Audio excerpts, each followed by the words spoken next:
welcome back. Tonight, we're tracing every thread of Five Nights at Freddy's, from the first spring-lock suit to the digital shadows that haunt us now. Decades of tragedy, possession, and mechanical horror unfold chronologically before you. Whether you're here to finally understand it all, letting familiar mysteries lull you to sleep, or simply drifting through the darkness as the story washes over you, this is the complete, unbroken timeline. Let's begin. Before we start, feel free to like and subscribe if you enjoy this kind of deep, immersive storytelling. And let me know in the comments where you're listening from and what time it is there. Now, let the timeline unfold. The foundations: Fredbear's Family Diner, 1970s to early 1980s. In the quiet haze of the 1970s, two men with complementary talents joined forces to build something that would change their lives forever, though not in ways either could have predicted. William Afton and Henry Emily opened Fredbear's Family Diner, a modest restaurant that promised families an experience unlike any other. While the exact year remains uncertain in the records we have, most evidence points to the mid to late 1970s as the era when this partnership first took shape, when two inventors believed they could bring joy to children through mechanical marvels. Henry Emily stood as the creative genius, the man whose mind worked in circuits and gears, always seeking the next innovation that would make his creations more lifelike, more engaging. His vision extended beyond simple entertainment. He wanted to craft experiences that children would remember for the rest of their lives, moments of pure wonder captured in the movements of animatronic performers. William Afton, by contrast, focused his attention on the business side of their venture. He understood markets and customers, knew how to draw crowds and maximize profits. Yet beneath his professional demeanor, something darker simmered, a quiet resentment that would eventually consume him entirely. The centerpiece of Fredbear's Family Diner was a pair of characters that would become legendary in their own right. Fredbear himself, a golden bear with a friendly face and a top hat that tilted at just the right angle to seem welcoming. And Spring Bonnie, a yellow rabbit whose permanent smile promised good times and gentle fun. These weren't ordinary animatronics, though. A Henry had developed something revolutionary, something he called spring-lock technology. The spring-lock suits represented an engineering marvel that blurred the line between machine and costume. During automated performances, they functioned as self-contained animatronics, moving through programmed routines with mechanical precision.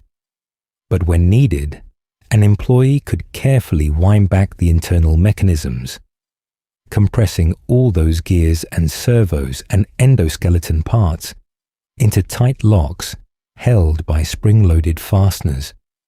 This created just enough space inside for a human performer to wear the suit, bringing a more personal touch to birthday parties and special events. The versatility seemed perfect for a growing business that needed to maximize the utility of its most expensive assets.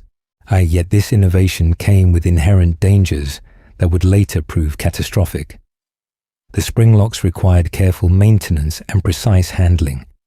Even minor moisture, a drop of sweat or a splash of water, could cause the locks to fail. When that happened, all those compressed mechanical parts would snap back to their original positions with tremendous force. Training materials emphasized this risk repeatedly. Employees received strict instructions to wind the locks tightly, to avoid any liquids near the suits, to move deliberately and cautiously while wearing them.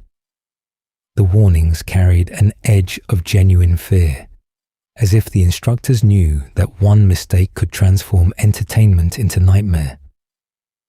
As Fredbear's family diner grew in popularity, the partnership between Henry and William began to show subtle cracks, and Henry devoted himself to his family, particularly his daughter Charlotte, whom he cherished deeply. He would bring her to the diner, watching her play among the tables and decorations, her laughter mixing with the sounds of animatronic performances and delighted children.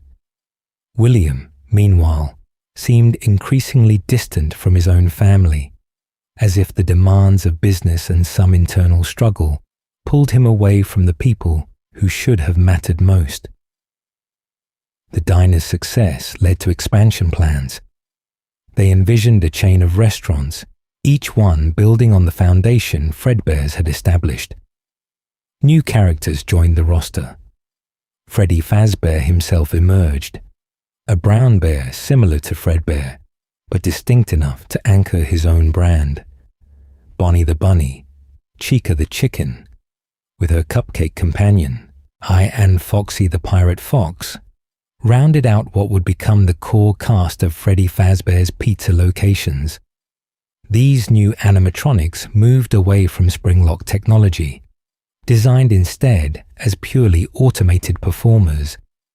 Perhaps lessons learned from the temperamental nature of the Springlock suits influenced this decision, though the older suits remained in use at various locations.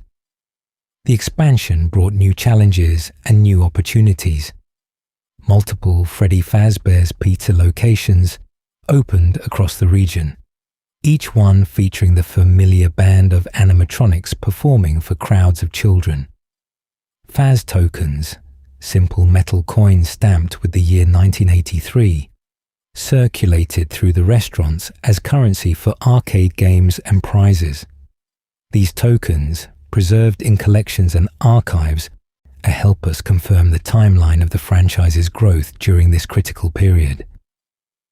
Henry's protective instincts toward his daughter Charlotte led him to create another innovation during these expansion years.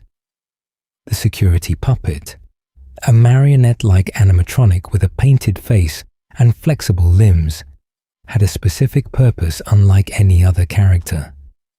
Henry programmed it to watch over Charlotte whenever she visited the restaurants. A green security bracelet on her wrist connected wirelessly to the puppet systems. If Charlotte strayed too close to exits or left the building, the puppet would activate and follow, ensuring she remained safe within the monitored areas. This security system extended to other children as well, with various colored wristbands distributed during birthday parties, each one tracked by the puppet sensors. The mechanism seemed ingenious at the time, a father's love expressed through technology. Henry could focus on his work knowing that his creation watched over his most precious treasure. Yet, like so much of the technology they developed, this safeguard would eventually fail in the worst possible way, transforming from protective guardian into something far more significant to the franchise's dark legacy. During these formative years, William Afton's inner turmoil grew. While the exact causes remain obscured by time and limited documentation, we can piece together fragments of his deteriorating mental state. Perhaps he resented Henry's stable family life, while his own family fractured. Perhaps the deaths that would soon plague the Afton household drove him toward increasingly desperate experiments. Or perhaps something darker lived in William from the beginning, waiting for the right circumstances to emerge fully formed. The partnership that began with shared dreams of entertaining children had planted seeds of tragedy that would grow through the decades to come. Every Springlock suit carried the potential for disaster.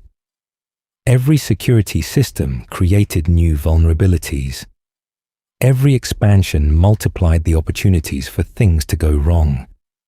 And in the shadows behind the cheerful facades and birthday celebrations, William Afton's obsessions deepened, pulling him toward acts that would transform this story of family entertainment into a chronicle of horror that spans generations. The bite of 83. A family shattered. The year 1983 stands as a watershed moment in the Five Nights at Freddy's timeline. The year when tragedy first struck the Afton family and set in motion events that would reverberate through decades. This incident, known universally as the Bite of 83, involved William Afton's youngest son, a frightened child whose name has been lost to time, though some evidence suggests it may have been Evan. Most fans and documentation simply refer to him as the crying child, a name that captures both his constant state of fear and his ultimate fate.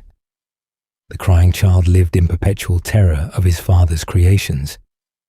The animatronics that delighted other children filled him with dread. He saw them differently. These mechanical performers with their fixed smiles and jerky movements, their eyes that seemed to follow him through the restaurants. His fear wasn't irrational paranoia, but rather an almost prescient awareness of the dangers lurking within those cheerful exteriors. Every visit to Fredbear's family diner became an ordeal. Every birthday party at a Freddy Fazbear location, an exercise in barely controlled panic. His older brother Michael found this fear amusing rather than concerning. In the way that teenagers sometimes lack empathy for younger siblings, Michael tormented the crying child relentlessly. He owned a Foxy mask, one of those plastic Halloween-style masks modeled after the Pirate Fox animatronic. Michael would hide in closets or behind doors in their home, waiting for his brother to pass by before leaping out with the mask on, sending the younger boy into fits of screaming and tears. These pranks escalated from simple jump scares to more elaborate schemes, each one designed to maximize his brother's terror. Michael's friends participated in this cruelty as well. They formed a little gang of bullies, each wearing masks of different animatronics. One had a Freddy mask, another wore Bonnie, a third chose Chica. Together, they would corner the crying child at Fredbear's, surrounding him with those grinning plastic faces, their laughter mixing with his sobs. The other children at the restaurant watched these encounters with varying degrees of discomfort, but none intervened. Adults remained oblivious or chose not to see, allowing the torment to continue unchecked. William Afton knew about his younger son's fear. In fact, he monitored it closely through a network of Fredbear plushies scattered throughout their home. These weren't ordinary toys. William had embedded cameras and speakers inside them, turning innocent comfort objects into surveillance devices. Through these hidden eyes, he watched his son's terror. Through the speakers, he whispered to the boy, cryptic warnings and strange promises. "Tomorrow is another day," the plush would say in William's disguised voice. The exact purpose of this surveillance remains unclear. Was William genuinely concerned for his son's safety? Or did he see the boy's fear as data for some darker experiment? The week leading up to the crying child's birthday party intensified his nightmares. Each night, he experienced vivid terrors where the animatronics from Fredbear's transformed into monstrous versions of themselves. Nightmare Fredbear, enormous and decayed with razor-sharp teeth. Nightmare Bonnie and Nightmare Chica, and their bodies falling apart to reveal twisted endoskeletons beneath. Nightmare Foxy, lurking in the closet waiting to spring. These dreams felt more real than ordinary nightmares, their details too specific, too consistent. Some evidence suggests these nightmares might have been induced through external means, possibly connected to experiments William conducted in underground facilities, but the full truth of their origin remains debated among those who study this history. On the day of the crying child's birthday, his fear reached its peak. The party was being held at Fredbear's family diner, the very location that terrified him most. He begged not to go, pleaded with anyone who would listen, but his protests went unheard or ignored. Michael and his friends saw this as an opportunity too perfect to waste, and they had planned something special, a prank that would be the culmination of all their previous torments. The diner buzzed with the usual chaos of a children's birthday party. Fredbear and Spring Bonnie performed on stage, their spring-lock mechanisms allowing them to move through choreographed routines. Other children ran between tables, playing games and eating pizza, their excited voices creating a wall of sound that filled the space. The crying child tried to hide beneath a table, hoping to make himself small and invisible until the party ended and he could escape this place of mechanical horrors. Michael spotted him there. He gathered his friends, their masks already in place. "Hey guys, I think the little man said he wants to give Fredbear a big kiss," Michael announced, his voice mocking. The other boys laughed, understanding immediately what he had in mind. They grabbed the crying child, who screamed and struggled against their grip. His protest meant nothing to them. This was funny. This was just a harmless prank. They didn't understand, couldn't understand, that their cruelty was about to transform into something genuinely horrific. They carried him toward the stage, his small body fighting uselessly against their combined strength. "I didn't want to," he cried out, his voice breaking. "Please don't." But Michael and his friends just laughed harder. They reached the stage where Fredbear continued his performance, the animatronic's jaw opening and closing in time with pre-recorded music. On a count of 3, they lifted the crying child up and shoved his head directly into Fredbear's open mouth. What happened next unfolded in seconds that stretched into eternity. The crying child's tears and screams produced moisture that contacted Fredbear's spring-lock mechanisms. Or perhaps the force of his head being pushed into the animatronic's mouth triggered the locks directly. Either way, the result was catastrophic. The spring locks failed. All those compressed mechanical parts, held back by now loosened springs, snapped forward with tremendous force. Fredbear's jaw clamped down on the boy's skull with the full power of its endoskeleton, crushing bone and causing injuries that no child could survive. The laughter stopped instantly. The music seemed to cut off, though it likely continued playing, drowned out by screams of a very different nature. Michael and his friends stepped back in horror, the reality of what they'd done crashing over them like ice water. The crying child went limp in Fredbear's mechanical grip, blood mixing with the birthday decorations, the cheerful atmosphere of the party destroyed in an instant of unintended violence. Paramedics rushed the boy to the hospital, but everyone who saw the injury knew the truth. The damage was too severe. He lingered in a coma for days, surrounded by the plushies from his room that someone had arranged around his hospital bed. His family kept vigil, though William's presence seems to have been sporadic based on later accounts.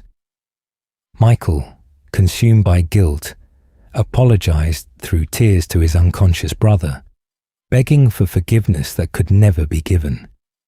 In those final days, the crying child experienced visions that blurred the line between reality and hallucination. The Fredbear plush spoke to him again, its voice carrying what might have been William's words, or simply the boy's fading consciousness, creating one last comfort. "I will put you back together," the plush promised. Whether this was a genuine vow from William to somehow resurrect his son, or simply the dying dream of a terrified child, we may never know with certainty.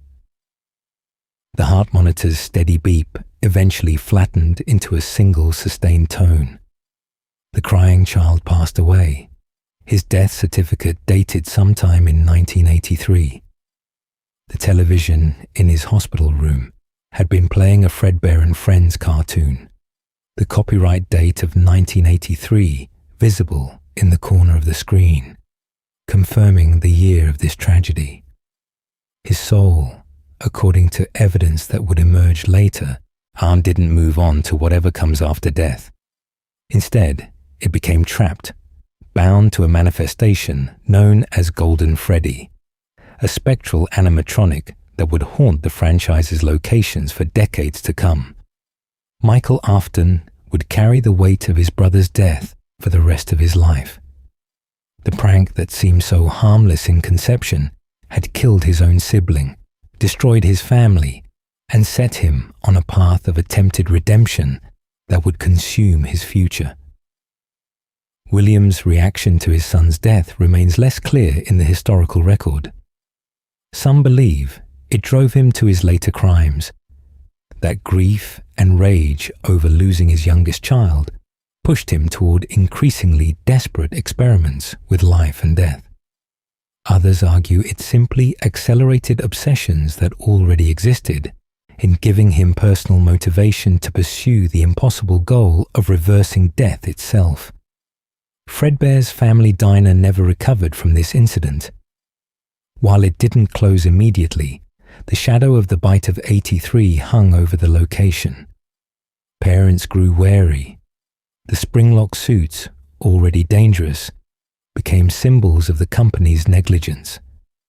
Plans shifted toward the Freddy Fazbear's Pizza locations, which used the safer, fully automated animatronics. The diner that had started everything would eventually fade into memory, replaced by the expanded franchise that would carry its legacy forward into even darker territory.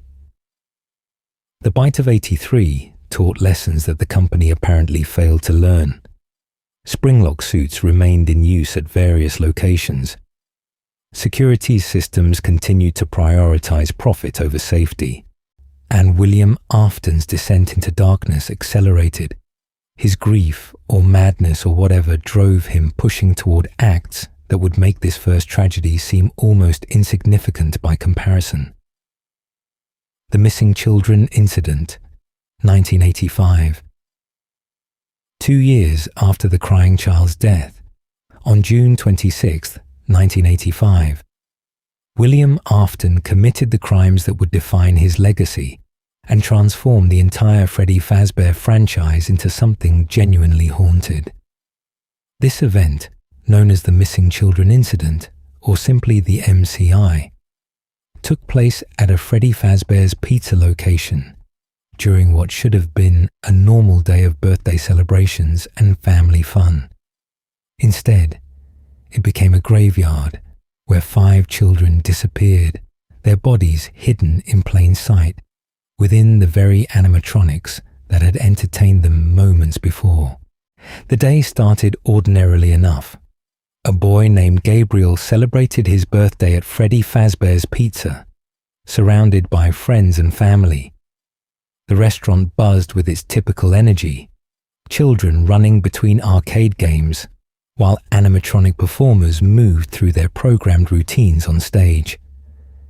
Freddy Fazbear sang with his characteristic deep voice. Bonnie strummed his guitar. Chica presented her pizza with exaggerated enthusiasm. Foxy entertained from his separate stage area with tales of pirate adventures. Everything appeared normal, cheerful, safe.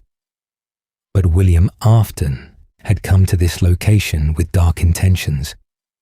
He retrieved the old Spring Bonnie suit, one of the Springlock costumes from the Fredbear's era that still existed in storage at various Freddy locations. These suits had been officially retired from regular use after multiple Springlock failures at a sister location, incidents that made the company deem them temporarily unsafe for employees. Yet they hadn't been destroyed, merely moved to safe rooms, hidden areas in each building that existed off the digital maps and security camera coverage. These safe rooms, originally designed as employee break spaces and emergency shelters during spring lock failures, had become forgotten zones where old equipment gathered dust. William donned the spring Bonnie suit carefully, knowing its dangers from years of experience with the technology. Once inside, he transformed into a friendly mascot character, a golden rabbit that children recognized and trusted. The suit gave him the perfect disguise, allowing him to move through the restaurant without raising suspicion. To the children, he was just another performer, perhaps on his way to a private party room or preparing for a special appearance. One by one, he lured children away from the main areas. His methods varied depending on the child. For a girl named Susie, he spun a story about her lost dog, telling her the puppy was alive and waiting in the back room. This detail comes from a minigame called Fruity Maze that depicts her final moments, showing how William exploited her grief over her dead pet to gain her trust. For the others, Gabriel, Jeremy, Fritz, and Cassidy, the exact words William used remain unknown, but the result was the same. Each child followed the friendly rabbit mascot away from safety, away from watchful parents and security cameras, into areas where they were isolated and vulnerable. What happened in those back rooms defies any comfortable description. William murdered all 5 children, their young lives ended by a man wearing a costume designed to bring joy. The details of how he killed them aren't fully documented in the evidence we have, perhaps mercifully so. What we know with certainty is that 5 children entered those back areas and never came out alive. Their screams, if there were any, went unheard amid the general noise of a busy restaurant. Their absence wasn't immediately noticed in the chaos of multiple birthday parties and dozens of children running through the building. After the murders, William faced the problem of disposing of the bodies. He couldn't simply leave them in the back rooms where employees would inevitably discover them. His solution demonstrated both his mechanical expertise and his absolute depravity. He stuffed each small body into one of the animatronic suits. Gabriel went into Freddy Fazbear himself. Jeremy was forced into Bonnie. Susie's body filled Chica. Fritz occupied Foxy. And Cassidy, the 5th victim, was placed into a golden Freddy suit, likely an older Fredbear costume that existed at this location. The animatronic suits weren't designed to hold human bodies. The tight confines, the endoskeleton parts, the mechanical components, all had to accommodate these small corpses. Blood and other fluids began to leak from the suits almost immediately, seeping from gaps around the eyes and mouth. A terrible smell developed, the unmistakable odor of decomposition that staff members noticed, but initially attributed to plumbing problems or spoiled food. Reports reached management about the stench, about fluids dripping from the animatronics, about their increasingly disturbing appearance. But the restaurant continued operating, prioritizing profit over any serious investigation of what might be causing these symptoms. Police launched an investigation when the children were reported missing. A suspect was caught on video surveillance. A man in what appeared to be a mascot costume leading children toward the back areas. William Afton was arrested and questioned. But Fazbear Entertainment's lawyers, perhaps aware of the catastrophic liability issues if the truth emerged, helped ensure that the case never went to trial. Without bodies, without definitive proof, without anything more than circumstantial evidence, the authorities had to release William. He walked free, his crimes unproven in any legal sense, while 5 families grieved for children who simply vanished without explanation. Yet something extraordinary happened in the wake of these murders, something that changed the nature of the animatronics forever. The security puppet, Henry Emily's creation designed to protect children, emerged from its box and performed one final act of guardianship. Whether through supernatural awareness or simply following its programming, the puppet approached each animatronic that contained a murdered child. In a minigame called Give Gifts, Give Life, we see the puppet placing gifts before 4 children, then transforming them into animatronic heads representing Freddy, Bonnie, Chica, and Foxy. For reasons that remain debated, the puppet withheld the final gift from Cassidy, leaving them without a complete possession, existing instead as the ethereal Golden Freddy, who would manifest differently than the others. This supernatural event bound the children's souls to the animatronics. They didn't pass on to whatever afterlife awaited them. Instead, they became trapped in the mechanical bodies that held their corpses, their consciousness merging with the programming and machinery. Scott Cawthon, the creator of Five Nights at Freddy's, later described these possessed animatronics as having confused, almost animal-like behavior. They weren't malicious spirits seeking random victims. Rather, they were traumatized children who could barely remember what happened to them, who saw adults as threats, who lashed out from a place of fear and pain rather than calculated evil. The possession explained phenomena that staff members had reported even before the full extent became apparent. The animatronics moved when they shouldn't, their servos activating during hours when they should have been completely powered down. Their eyes seemed to follow people, tracking movement in ways that automated performers shouldn't be capable of. They exhibited what could only be described as aggression toward adult employees, particularly security guards working night shifts, as if some part of them remembered a man in a uniform or authority figure who had hurt them.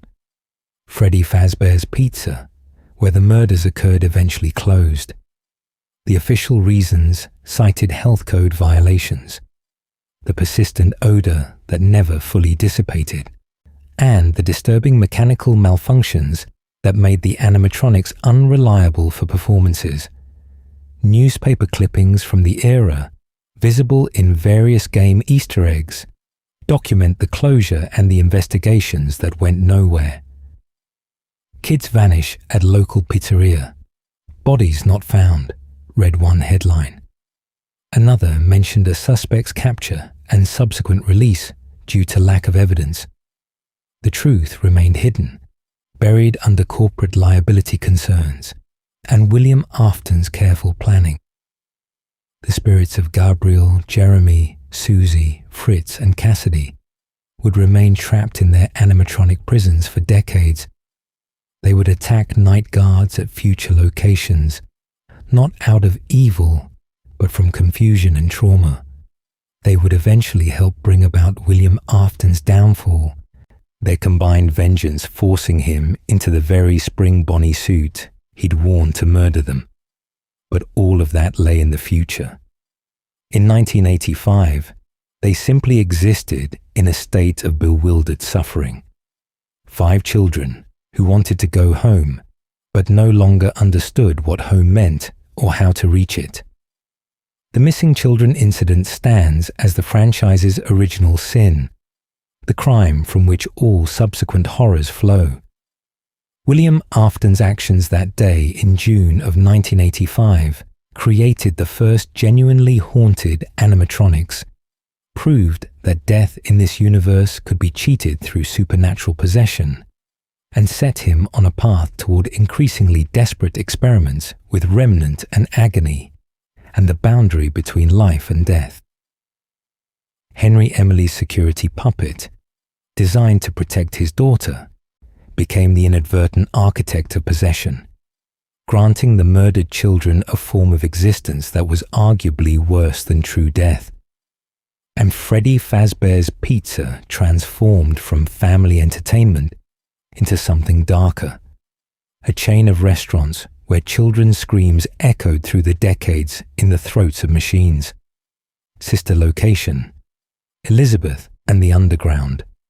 While the missing children incident unfolded at Freddy Fazbear's pizza locations, William Afton had been developing another venture entirely, one hidden from public view and designed for purposes far more sinister than entertainment. Circus Baby's Pizza World opened sometime after 1985, a restaurant that seemed to offer the same family-friendly experience as Freddy's locations, but concealed William's darkest experiments beneath its colourful exterior. And this establishment would claim the life of his daughter Elizabeth and create the foundation for horrors that would echo through generations. The star attraction at Circus Baby's Pizza World was Circus Baby herself, an animatronic that represented William's most advanced work to date. She stood taller than the older animatronics, her design sleeker and more sophisticated. Bright red pigtails framed her face. Her eyes, described in later accounts as emerald green, possessed an unsettling intensity even when she stood completely still. Her voice, when she spoke through her programming, carried a cheerful tone that masked the true purpose for which William had designed her. Baby wasn't built for entertainment. She was built for abduction and murder.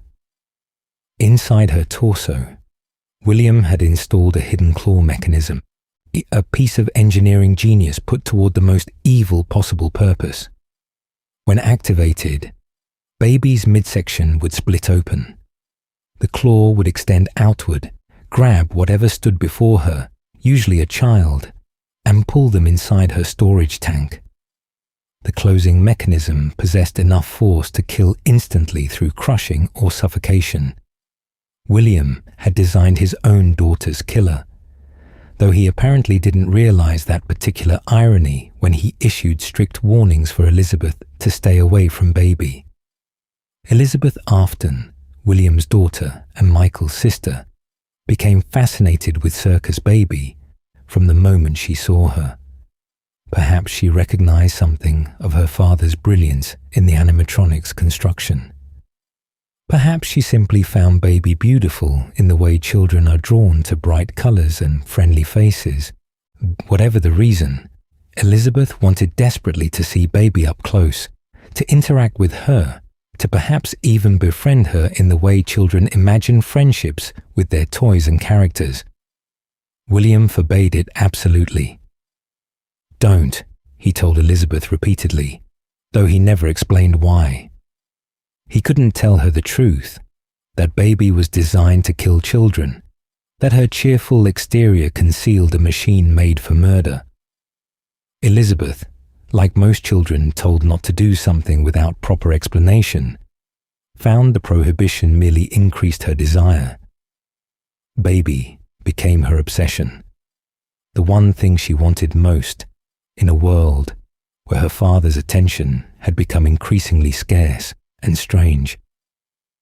The opportunity came during a private event at Circus Baby's Pizza World, and the exact circumstances that led to Elizabeth being alone with Baby remain unclear in surviving documentation. Perhaps William was distracted with other matters. Perhaps someone failed to watch her closely enough.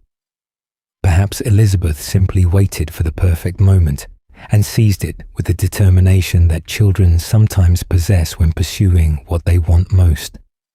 She approached Baby alone. The animatronics programming recognized her as the only person present, a single child standing before its sensors. Baby spoke, her voice warm and inviting, offering ice cream as her stomach compartment opened. Elizabeth, seeing no danger, only the promised treat, stepped closer. The claw mechanism activated. In less than a second, it had grabbed her, pulled her inside and closed. Elizabeth Afton died instantly, killed by her father's creation, her body trapped inside the very animatronic she had so desperately wanted to befriend. When William discovered what had happened, he shut down Circus Baby's Pizza World immediately. The official story blamed gas leaks for the closure, a convenient fiction that avoided questions about missing children or malfunctioning animatronics. But the damage went far beyond a failed restaurant venture. William had lost his daughter to his own creation, a tragedy that would have broken most people entirely. Yet William's response wasn't grief in any normal sense. Instead, he became consumed with what Elizabeth's death might mean for his experiments. Because Elizabeth hadn't simply died. Just as the missing children's spirits had possessed their animatronic prisons, Elizabeth's soul merged with Circus Baby. But this possession differed from the others in crucial ways. Baby already had advanced AI, sophisticated programming that went far beyond the simple routines of Freddy's band. When Elizabeth's consciousness merged with that existing intelligence, the result was something unique. Baby retained memories of being Elizabeth. She could speak coherently about her past, her family, her father. Yet she was also still Baby, still programmed with directives and capabilities that Elizabeth would never have possessed in life. This fusion of human soul and advanced AI fascinated William. It represented exactly the kind of breakthrough he sought. Proof that consciousness could persist after death, that his dead children might still exist in some form he could reach or perhaps even restore. Elizabeth's death in Baby became, for William, a successful experiment rather than a tragedy. This tells us everything we need to know about how far his sanity had deteriorated, how completely his obsession had consumed any remaining humanity. The other animatronics from Circus Baby's Pizza World possessed their own sinister capabilities. Ballora, a ballerina with a hauntingly beautiful design, incorporated auditory sensors that could detect even the quietest sounds, including crying or breathing. Funtime Freddy, similar to the classic Freddy, but with a more angular, threatening appearance, featured a hand puppet called Bon Bon that could separate and navigate independently. Funtime Foxy displayed remarkable agility and voice-mimicking capabilities. Each of these animatronics had been designed with child capture in mind, and their friendly exteriors concealing mechanisms meant to facilitate William's experiments. After Circus Baby's Pizza World closed, William repurposed the animatronics into Circus Baby's entertainment and rental, a service that dispatched the Funtime animatronics to private parties during daytime hours. This allowed them to continue operating while avoiding the scrutiny that a public restaurant location would attract. The rental facility existed underground, directly beneath William's house, a maze of maintenance corridors and storage areas where the animatronics waited between assignments. This underground complex served multiple purposes beyond simple storage. William had constructed testing areas within it, rooms designed to look like normal houses but equipped with gas pumps that could flood the space with hallucinogenic compounds. These fear experiment chambers, where William subjected children to artificially induced nightmares, might explain the nightmare animatronics that haunted the crying child's final week. William studied how sustained terror affected consciousness, whether extreme fear could somehow anchor a soul more firmly to physical reality, making possession more complete or controlled. The facility also contained areas dedicated to remnant research. Remnant, a substance William had discovered or perhaps created, seemed to be a blend of molten metal and spiritual essence. When animatronic parts that housed possessed souls were heated to precise temperatures, something separated from the metal, something that glowed with faint luminescence and carried properties that defied conventional physics. William believed remnant held the key to immortality and to controlling possession, to perhaps even reversing death itself. At some point after the missing children incident, William returned to the closed Freddy Fazbear's Pizza location, where he'd murdered the 5 children. Using an entity known as Shadow Freddy to lure the possessed animatronics, he disassembled Freddy, Bonnie, Chica, and Foxy, extracting their endoskeletons and the remnant they contained. How he avoided being immediately attacked by the vengeful spirits remains unclear in the historical record.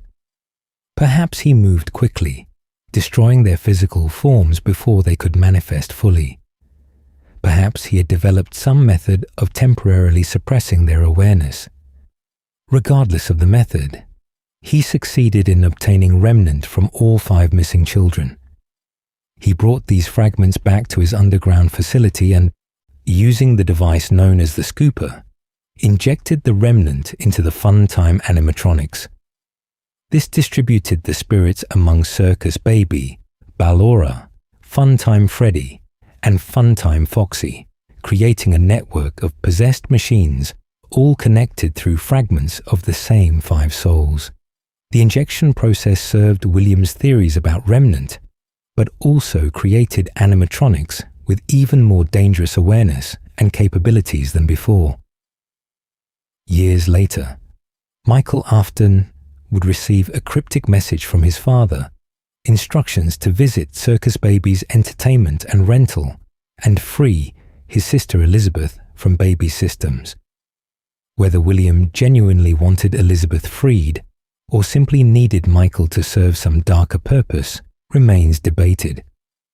What we know with certainty is that Michael descended into that underground facility and worked as a technician for 5 nights navigating its maintenance tunnels and control rooms, and encountered the Funtime animatronics in all their possessed, remnant-enhanced horror. The animatronics, led by Baby speaking with Elizabeth's voice, manipulated Michael throughout his time there. They pretended to need his help, guided him through tasks that seemed designed to reboot systems or perform maintenance.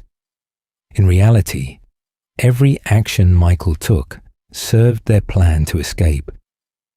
On the 5th night, they revealed their true intention. The Funtime animatronics had merged their endoskeletons into a single entity called Enard, a horrifying amalgamation of wires and metal and fragmented consciousness. They led Michael to the scooping room, a chamber containing the device William had used to inject remnant, and the scooper's primary function was hollowing out animatronic shells to allow access to their internal mechanisms. But it worked equally well on human bodies. Before Michael could react, the machine activated, its large mechanical scoop penetrating his torso and removing his internal organs. The process should have killed him instantly. Perhaps it did, in a technical sense. But Michael had been exposed to remnant through his proximity to the possessed animatronics, through the very air in that underground facility saturated with particles of supernatural energy. Enard entered Michael's hollowed body, using his skin as a disguise to escape the rental facility. For days, or perhaps weeks, Michael walked around with this animatronic amalgamation controlling his movements, his flesh gradually decaying around the mechanical parasite within. Eventually, Enard abandoned the rotting vessel, escaping into the sewers beneath the city. Michael's body, now purple with decay and missing most of its internal structure, somehow stood up and walked away. Remnant had done something to him, kept his consciousness bound to his corpse, made him functionally undead. In a speech delivered much later, Michael reflected on these events with a tone of grim determination. He realized what his father had become, understood that his family's tragedies weren't random, but part of William's deliberate experiments. He vowed to find William, to end his reign of horror, to clean up the mess their family had made. This resolve would drive Michael through the remaining years of the timeline, an undead man seeking redemption for the brother he'd killed and the family whose legacy had become synonymous with murder and possession. Sister Locations events added layers to the franchise's mythology that transformed it from simple ghost story into something far more complex. It established Remnant as the substance that enabled possession and potential immortality. It showed that different types of possession existed, from the confused spirits in Freddy's band to Elizabeth's more coherent existence in Baby. It demonstrated William's complete moral collapse, his willingness to sacrifice anyone, including his own children, in pursuit of his obsessions. And it created Michael as the undead protagonist who would appear throughout the later timeline, forever trying to undo the damage his family had caused while trapped in a body that refused to properly die. The second location and the bite of 1987. 4 years after the missing children incident, in 1987, Fazbear Entertainment attempted to rebuild its reputation with a new, state-of-the-art Freddy Fazbear's Pizza location. This restaurant represented everything the company had learned from past failures, incorporating advanced security features and redesigned animatronics that promised to be safer and more reliable than their predecessors. Yet, despite all these improvements, this location would become the site of another catastrophic incident, one that would permanently change how the animatronics could operate and add another infamous date to the franchise's dark history. The new location featured the toy animatronics, sleeker and more modern versions of the classic characters. Toy Freddy sported a more rotund, cheerful design with rosy cheeks. Toy Bonnie featured a bright blue color scheme and guitar that seemed more contemporary than the original's instrument. Toy Chica underwent the most dramatic redesign, her bib now reading "Let's Party," and her overall appearance leaning into a more feminine, almost flirtatious aesthetic that raised eyebrows among some parents. A new character, the Mangle, existed as an interactive attraction in Kids Cove, an animatronic that children could take apart and reassemble during the day, leading to its permanently dismantled appearance. The most significant innovation was the toy animatronic's facial recognition software, and connected to a criminal database that would theoretically alert staff if any registered offenders entered the building. This system represented Fazbear Entertainment's attempt to prevent another missing children incident through technology, rather than proper supervision.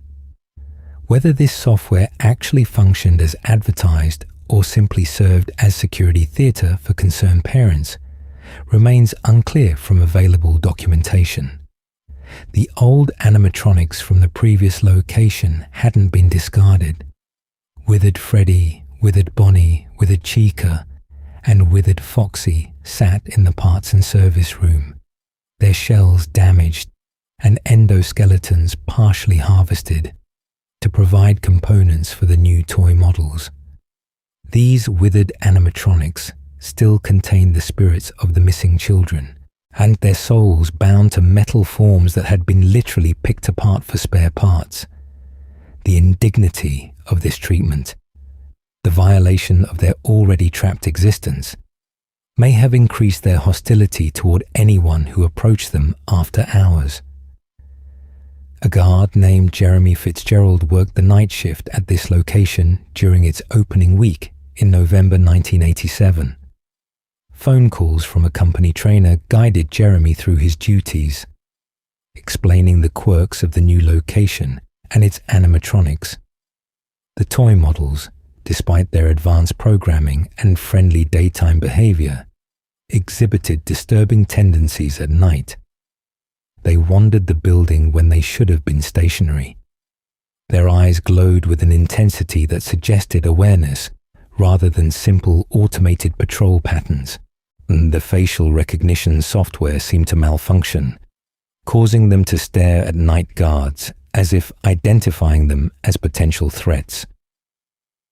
The trainer, later identified in the community as Phone Guy, mentioned that someone had used one of the old suits recently, likely referring to a yellow Spring Bonnie costume.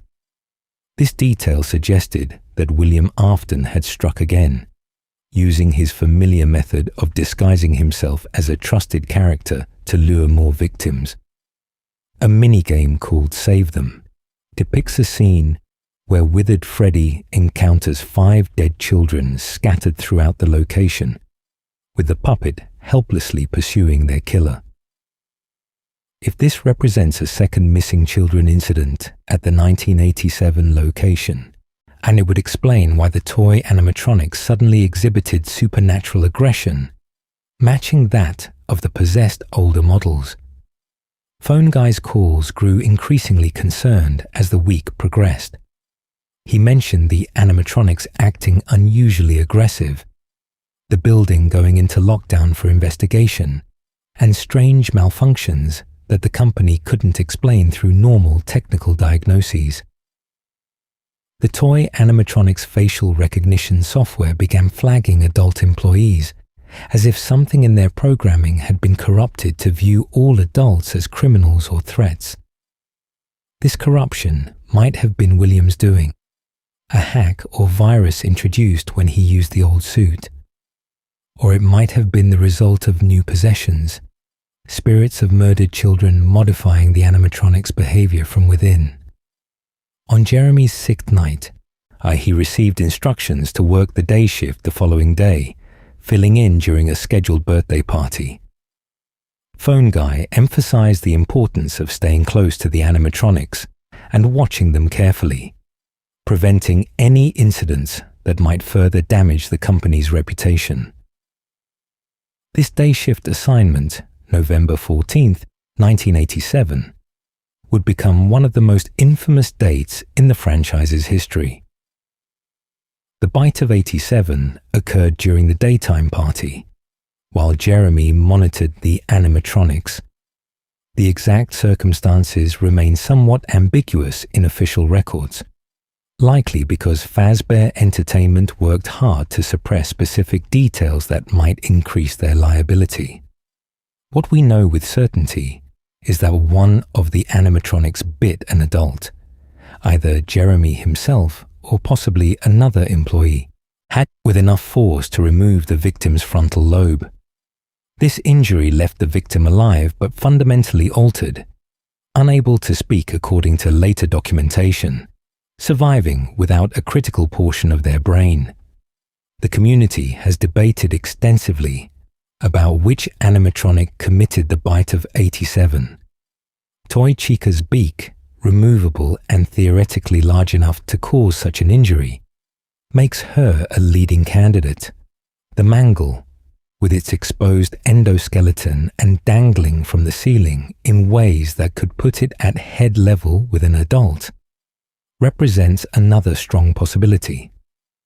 Some evidence points to Foxy, based on teasers and imagery Scott Cawthon released during 5 Nights at Freddy's 4's production, that seemed to connect the pirate fox with the number 87. But the company never officially identified the culprit, perhaps as part of legal settlements that required sealing certain records. The aftermath was swift and brutal for Fazbear Entertainment. The toy animatronics, deemed too unpredictable and dangerous, were scrapped entirely. Their advanced AI and facial recognition software couldn't overcome the liability of having sophisticated robots that had proven capable of causing severe injury to adults during normal operating hours. The bite of 87 resulted in a new corporate policy that would affect all future locations. Animatronics were no longer permitted to walk around freely during the day. They had to remain on their stages while the restaurant operated, only allowed to move during performances under direct supervision. And this policy change fundamentally altered the nature of Freddy Fazbear's Pizza as a business concept. The whole appeal of animatronics over human performers was their ability to interact with children, to walk among them during parties, to seem more alive and engaging than static stage shows. Confining them to their stages reduced them to expensive puppets, diminishing the very feature that made them special. Yet after 2 major bite incidents in 4 years, the company had no choice. Insurance requirements and legal pressures left no room for the old operating procedures. The 1987 location closed shortly after the incident. The old withered animatronics were sent to yet another Freddy Fazbear's Pizza location that would open a few years later. The toy models went to the scrap heap, their brief existence as the future of the franchise ending in ignominy. Phone Guy mentioned in one of his calls that the spirits of the children possessed by the toy animatronics would be released, suggesting that scrapping the animatronics might have freed those particular souls. If true, this raises questions about why the same approach wasn't taken with the original possessed animatronics, though the answer likely involves the company's profit motive, overwhelming any concern for the trapped spirits. Jeremy Fitzgerald, if he survived the bite, disappeared from the franchise's records after this point. Some theories suggest he appears in later entries under different identities, but no confirmed documentation supports these connections. He remains a figure known only for his week of employment during the location's cursed opening, and his presence during one of the franchise's most notorious incidents. The Bite of 87 joined the Bite of 83 in the franchise's unfortunate legacy of major injuries caused by malfunctioning or possessed animatronics. Together, these incidents painted a picture of a company that prioritized entertainment innovation over basic safety, that responded to tragedies with minimal corrective action, that allowed possessed and dangerous animatronics to remain in operation because shutting them down permanently would admit liability the company couldn't afford. Each bite taught lessons that Fazbear Entertainment steadfastly refused to learn, and setting the stage for continued horrors at future locations where the past refused to stay buried and the dead refused to stay quiet. The original location's final nights, 1993. 6 years after the Bite of 87, somewhere around 1993, Fazbear Entertainment opened what would be their last conventional attempt at running Freddy Fazbear's Pizza. This location, using refurbished animatronics from previous restaurants, represented a budget operation cobbled together from the franchise's accumulated parts and remaining assets. The building itself showed signs of age and neglect, its glory days long past if they ever existed at all. Here, in this decaying establishment, the night guard Mike Schmidt would work 5 nights that became legendary in the franchise's history, though most people know Mike Schmidt by another name, Michael Afton. Michael had spent years since his experience at Circus Baby's entertainment and rental searching for his father and trying to understand what William had become. His undead state, sustained by remnant and refusing to properly decay despite the purple rot that had claimed his flesh, allowed him to pursue this quest beyond any normal human lifespan. When he saw the job posting for a night security guard at Freddy Fazbear's Pizza, he likely recognized it as an opportunity to continue his investigation. The restaurant's connection to his father's crimes, its possessed animatronics, still containing the spirits of children William had murdered, made it a logical place to search for clues, or perhaps even encounter William himself. The location featured the classic animatronics that had started everything: Freddy Fazbear, Bonnie, Chica, and Foxy, all of them repaired and restored from their withered states, but still containing the spirits of Gabriel, Jeremy, Susie, and Fritz.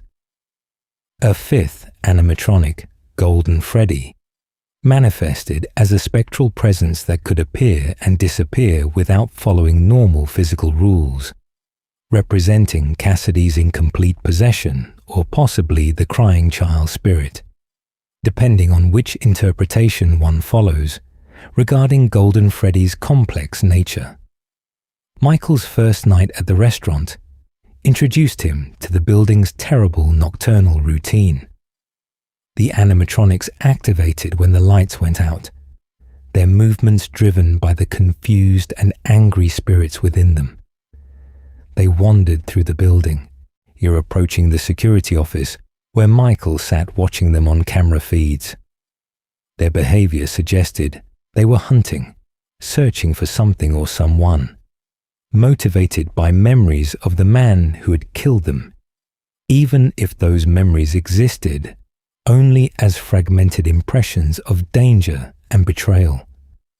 Phone Guy's pre-recorded messages from his own time working at this or a previous location played each night, providing Michael with guidance that became increasingly ominous. The messages explained the animatronics' behavior, their tendency to try stuffing anyone they found after hours into spare Freddy Fazbear suits, treating humans as endoskeletons without their costumes. This behavior derived from their programming, but was amplified by the spirits within them, on children who saw adults as threats and reacted with the aggression of the traumatized and confused. During Michael's week, Phone Guy himself met his end. On night 4, while Michael listened to what would be Phone Guy's final message, the sounds of animatronics breaking into Phone Guy's office filtered through the recording. The music box wound down. Freddy's tune began playing. Phone Guy's scream cut short as the message ended, with the chilling implication that he'd been stuffed into a suit, joining the long list of people killed by the very animatronics he'd helped maintain and cover for. Michael survived all 5 nights through a combination of experience, caution, and perhaps the fact that his undead state made him somehow different from normal humans in ways the spirits might have sensed. When he returned for a 6th night and then a custom 7th night, where he tampered with the animatronics' AI settings, pushing their aggression to maximum levels as if testing himself or them, the company caught his manipulations. He was fired for tampering with the animatronics, and notably for odor, the smell of his decaying flesh that he could never fully hide no matter how carefully he maintained his rotting exterior. During these nights, Michael kept a survival logbook, a security manual provided by the company, but in its margins, he drew sketches and wrote notes that revealed his deeper connections to the franchise's history. Nightmare Fredbear appeared in his drawings, suggesting that Michael had experienced those gas-induced nightmares from his father's underground facility, and possibly as punishment for killing his brother, or perhaps as part of William's experiments on his own family. The logbook would later become a key piece of evidence for understanding the timeline and confirming Michael's identity as Mike Schmidt. After Michael's employment ended, the restaurant limped along for a brief period before closing permanently. Years of bad press, declining attendance, and the weight of accumulated tragedies finally overwhelmed whatever profit motive kept it operating. Fazbear Entertainment sealed the building, boarding up windows and marking it as permanently closed. The animatronics remained inside, still active at night, still possessed by the spirits of the missing children, who knew nothing of the world moving on without them. The safe room where William had stored the old Spring Bonnie suit remained hidden behind false walls, off the digital maps and security footage, a secret space that existed in the building's blueprints, but nowhere in any public documentation. This room would play a crucial role in events to come, but for now it simply gathered dust, along with the discarded spring lock suite and whatever other memories the walls had absorbed over the years. This period of the timeline also saw Michael's continued investigation bearing fruit in unexpected ways. He had learned about his father's experiments with Remnant, about the spirits trapped in animatronics, about the scope of William's crimes extending far beyond the missing children incident. Michael understood that simply walking away wasn't an option. The souls trapped in those machines deserved release. His sister Elizabeth, his brother whose name he might not even have known, all the victims of his family's actions, they all needed someone to end their suffering. But Michael also knew he couldn't simply destroy the animatronics and hope that would free the spirits. The supernatural rules governing possession in this universe didn't work that way, as evidenced by how the spirits had persisted through multiple dismantlings and reconstructions. Something more was needed, some way to release the souls that went beyond simple destruction of their physical vessels.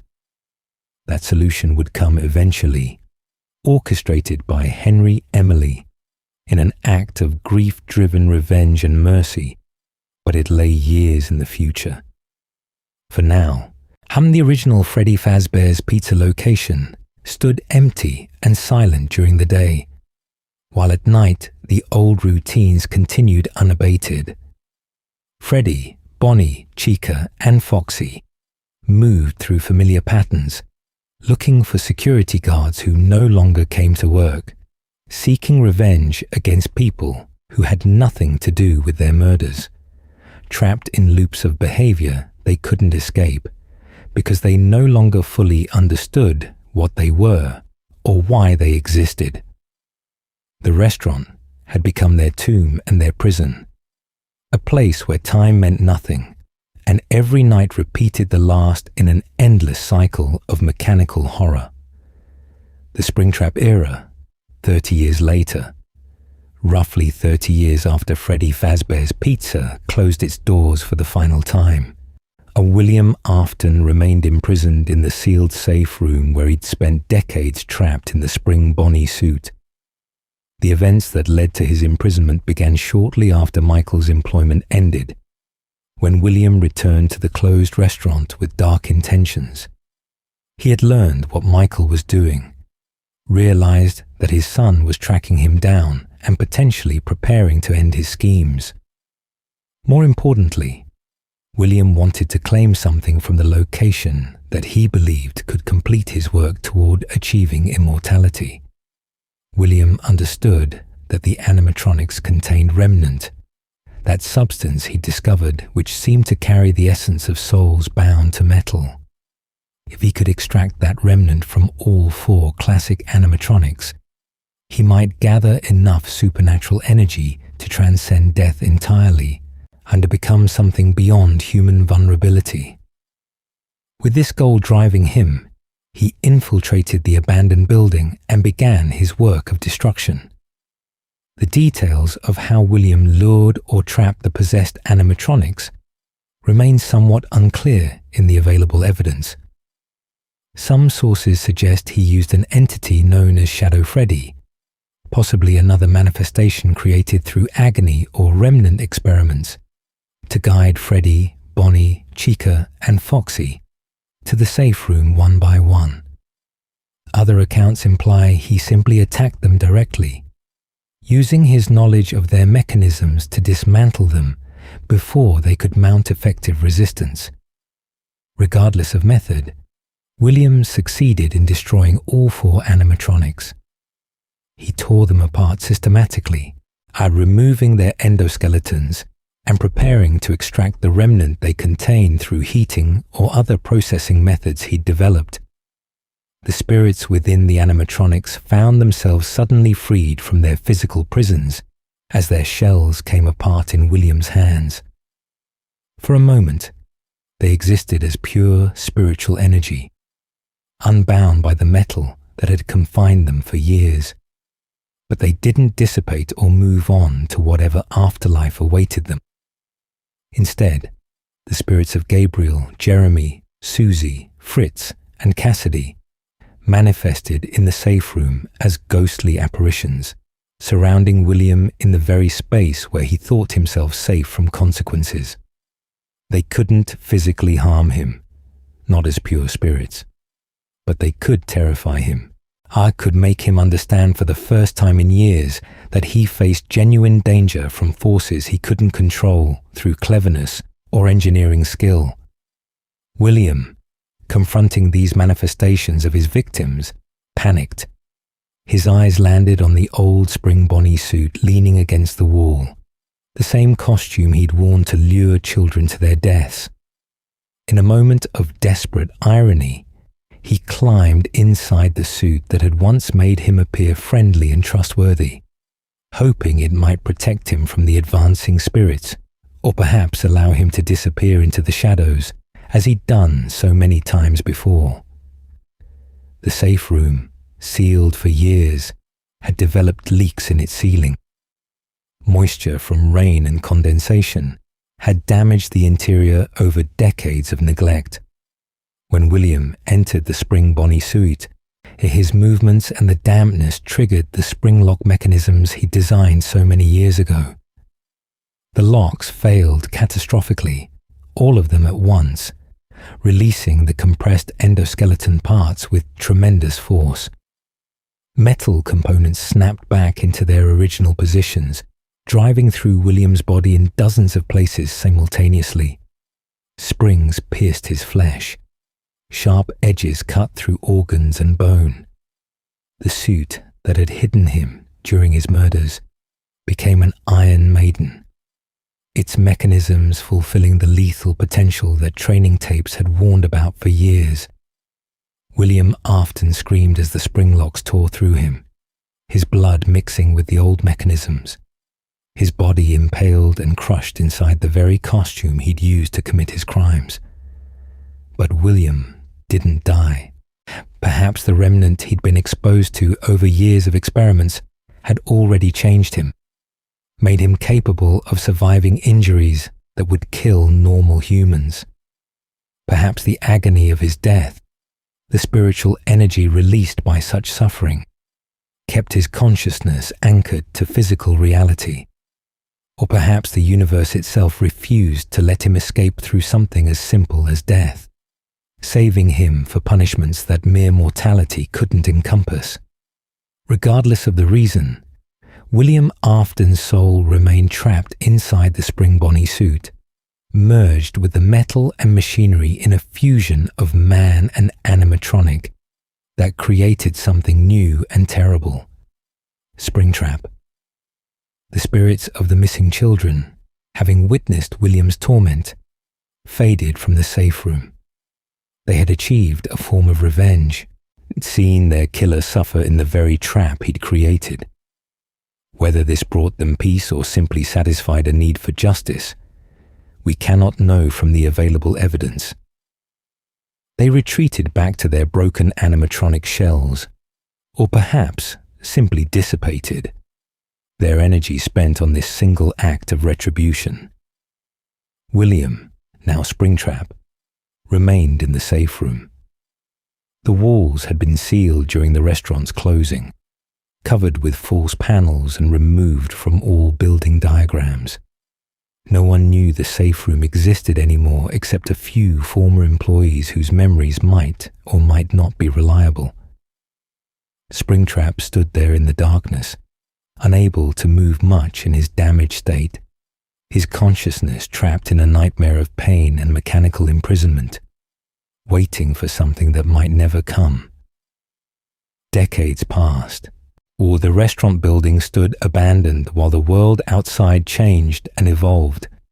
Technology advanced. New entertainment options made animatronic pizza restaurants seem quaint and outdated. Fazbear Entertainment itself became more of a trademark holding company than an active business, licensing out its characters while avoiding direct restaurant operation after too many disasters. And Springtrap waited in his tomb, patient as only something that can no longer die can be patient, enduring pain that never diminished, because his damaged nerves continued sending signals his consciousness couldn't escape. 30 years after the original restaurant closed, a local amusement park's developers hatched a plan to capitalize on Fazbear Entertainment's dark history. They would create a horror attraction called Fazbear's Fright and filling it with props and relics from the old restaurants, turning the franchise's real tragedies into entertainment through the lens of irony and distance. They sent workers to the abandoned Freddy Fazbear's pizza building to search for anything they could use. These workers discovered the sealed safe room. Inside they found Springtrap, still standing where William had been trapped decades earlier, his suit now rotted and damaged almost beyond recognition. The workers didn't realize they were looking at a man inside a costume. They saw only an old animatronic, rare and valuable, perfect for their horror attraction.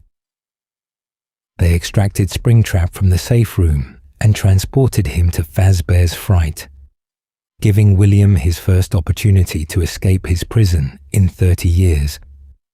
The horror attraction opened a week after Springtrap's arrival, hiring a security guard to watch the building at night and ensure none of the valuable props were stolen or damaged. That guard, widely believed to be Michael Afton, continuing his search for his father, began his shifts unaware that the main attraction housed the very person he'd been seeking for years. Phone Dude, the attraction's enthusiastic curator, called each night to share his excitement about their finds and especially about the real animatronic they'd recovered. During the week, something stirred in Springtrap's damaged systems. Whether William's consciousness had been dormant during his imprisonment or simply unable to affect the world around him, exposure to activity and people seemed to wake something within the rotted suit. Springtrap began moving through the attraction at night, his behavior suggesting awareness and purpose rather than random malfunction. He hunted the security guard, approaching the office with intent that felt malicious rather than merely mechanical. Phantom animatronics also manifested during this week.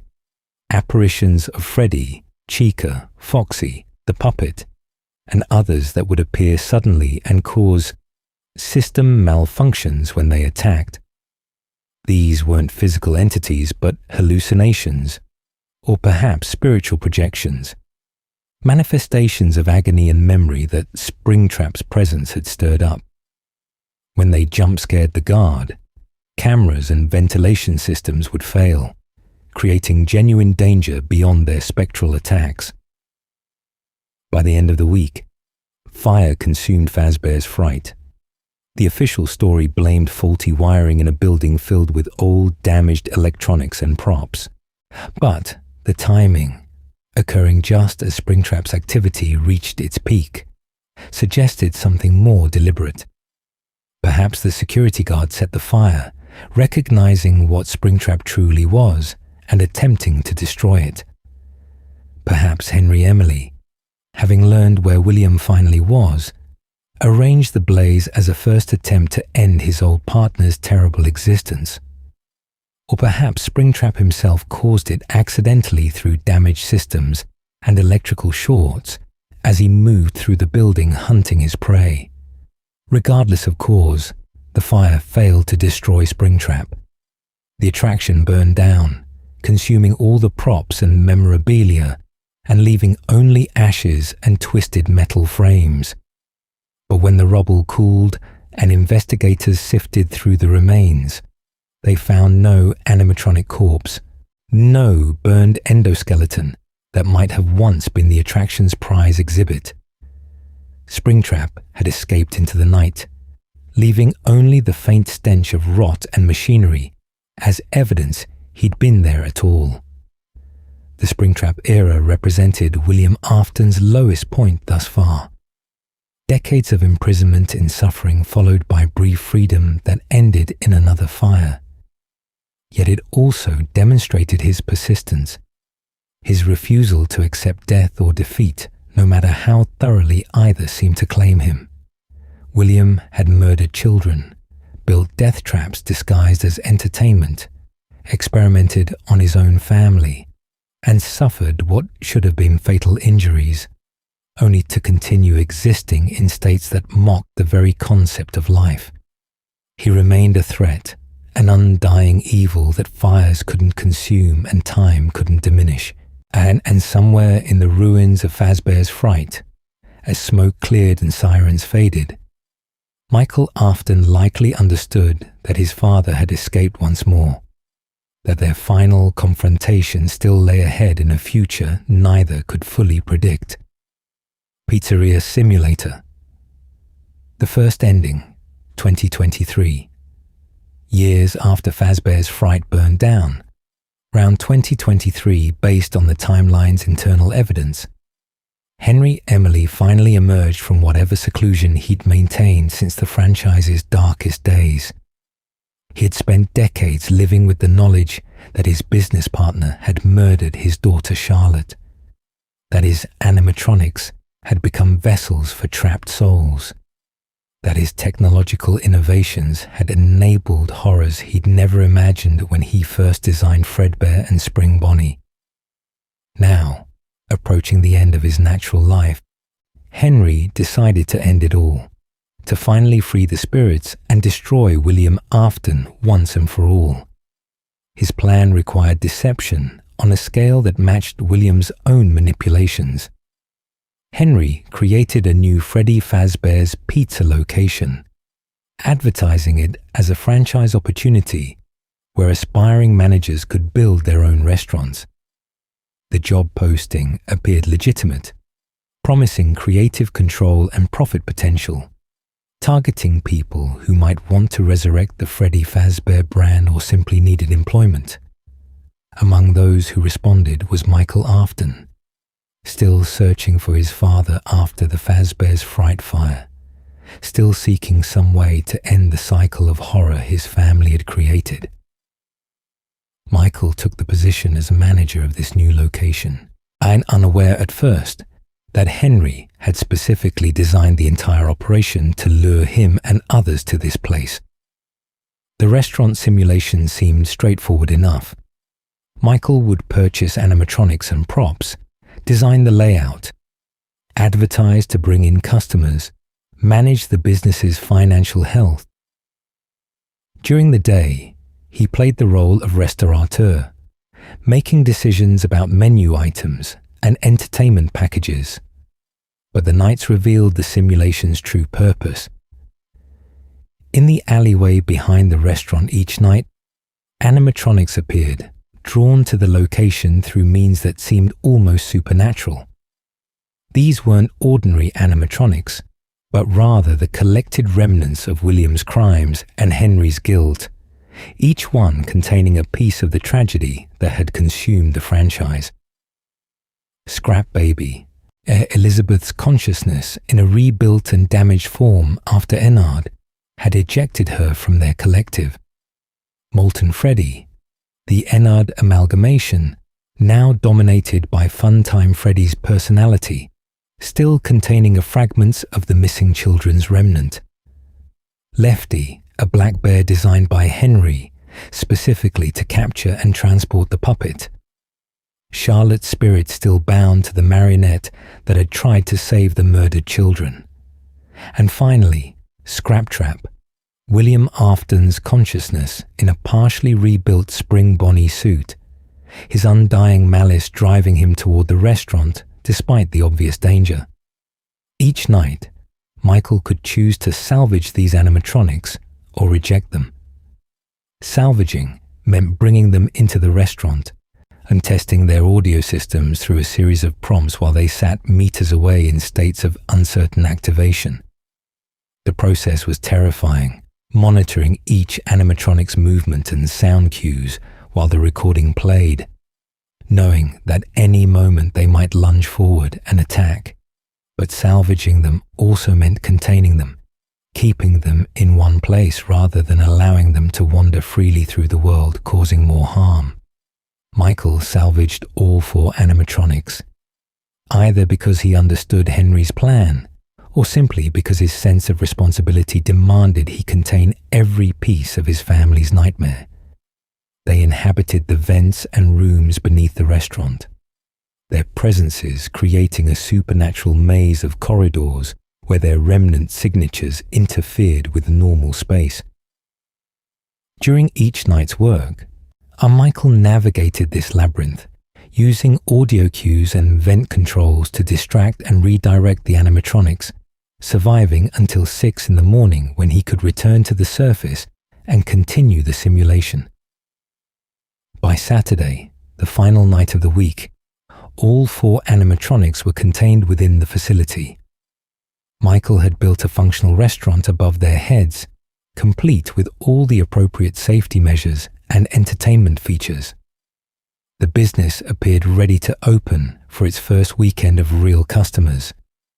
But Henry had no intention of allowing that to happen. Instead of a normal opening, Henry activated his true plan. The restaurant was a trap, the entire building designed to serve as an elaborate furnace. Henry had learned from the failure of Fazbear's Fright that normal fires couldn't destroy remnant-infused animatronics, that William had escaped previous attempts to burn him. This time, Henry engineered a blaze hot enough and contained enough to superheat the remnant itself, to burn away the supernatural substance that bound souls to metal and prevented them from moving on. Over the restaurant's audio system, Henry delivered a speech that served as both confession and eulogy. He addressed each spirit trapped in the animatronics, apologizing for his failures and promising them release.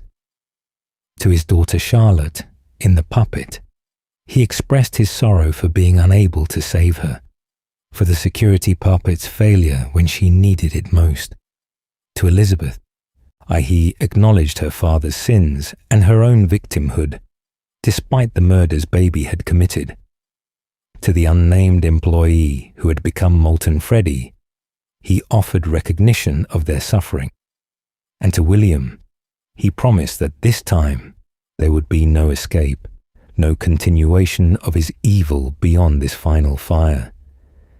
Henry also addressed the player directly, referring to Michael as the bravest volunteer, acknowledging that Michael had likely known or suspected the trap's true purpose. Michael had chosen to remain in the building despite understanding it meant his death, accepting his role in ending the nightmare his father had created, even if it meant sacrificing his own undead existence. This willingness to burn for the sake of freeing the trapped souls stands as Michael's final act of redemption, and the ultimate conclusion to a life spent trying to undo the damage his brother's death had set in motion decades earlier. The fire started in multiple locations simultaneously, overwhelming any possibility of escape or survival. The temperature rose rapidly, the flames designed to melt metal and superheat remnant to the point where its supernatural properties broke down. The animatronics, trapped in the building's labyrinthine lower levels, had nowhere to run. The heat dissolved their shells, melted their endoskeletons, and burned away the remnant that had kept the spirits bound to physical reality. One by one, the souls found release. Gabriel, Jeremy, Susie, Fritz, and Cassidy, their essences fragmented across multiple animatronics, but all drawn to this location, finally felt the chains that had held them dissolve. Charlotte's spirit, having served as guardian and facilitator of possession for so long, could finally rest knowing she'd helped her fellow victims achieve freedom. Elizabeth's consciousness, twisted by years of being part of Baby's systems, found peace in the flames. Even William, screaming in fury and denial as the fire consumed Springtrap, could not escape the superheated destruction Henry had engineered. Michael Afton, surrounded by flames in the restaurant above, likely felt relief as the heat consumed his undead body. He had accomplished what he'd set out to do, had found his father and ensured his final death, had freed the spirits his family had helped trap. The purple skin and rotting flesh that had sustained him through Remnant finally burned away, releasing his soul from the torment of living when he should have died decades ago in the scooper room. Henry Emily, whether he remained in the building or watched from a safe distance, completed his final act of penance. He had helped create the technology that enabled William's crimes, had built the security puppet that failed Charlotte, had pursued profit and innovation without foreseeing the consequences. By destroying everything, by burning away every remnant of Fazbear Entertainment's physical legacy, he tried to balance the scales, to end the suffering his creations had caused. The Lawkeeper ending, a secret conclusion achievable through finding specific items throughout the game, shows us the final resting place of the spirits. Gravestones on a quiet hillside, each marked with a simple first name. Gabriel, Jeremy, Susie, Fritz, and Cassidy in a neat row, with Charlotte's grave slightly separated and positioned where she could watch over them even in death. The image represents the peace they should have found immediately after their murders, the simple dignity of proper burial that was denied them for decades. Finally, they could rest.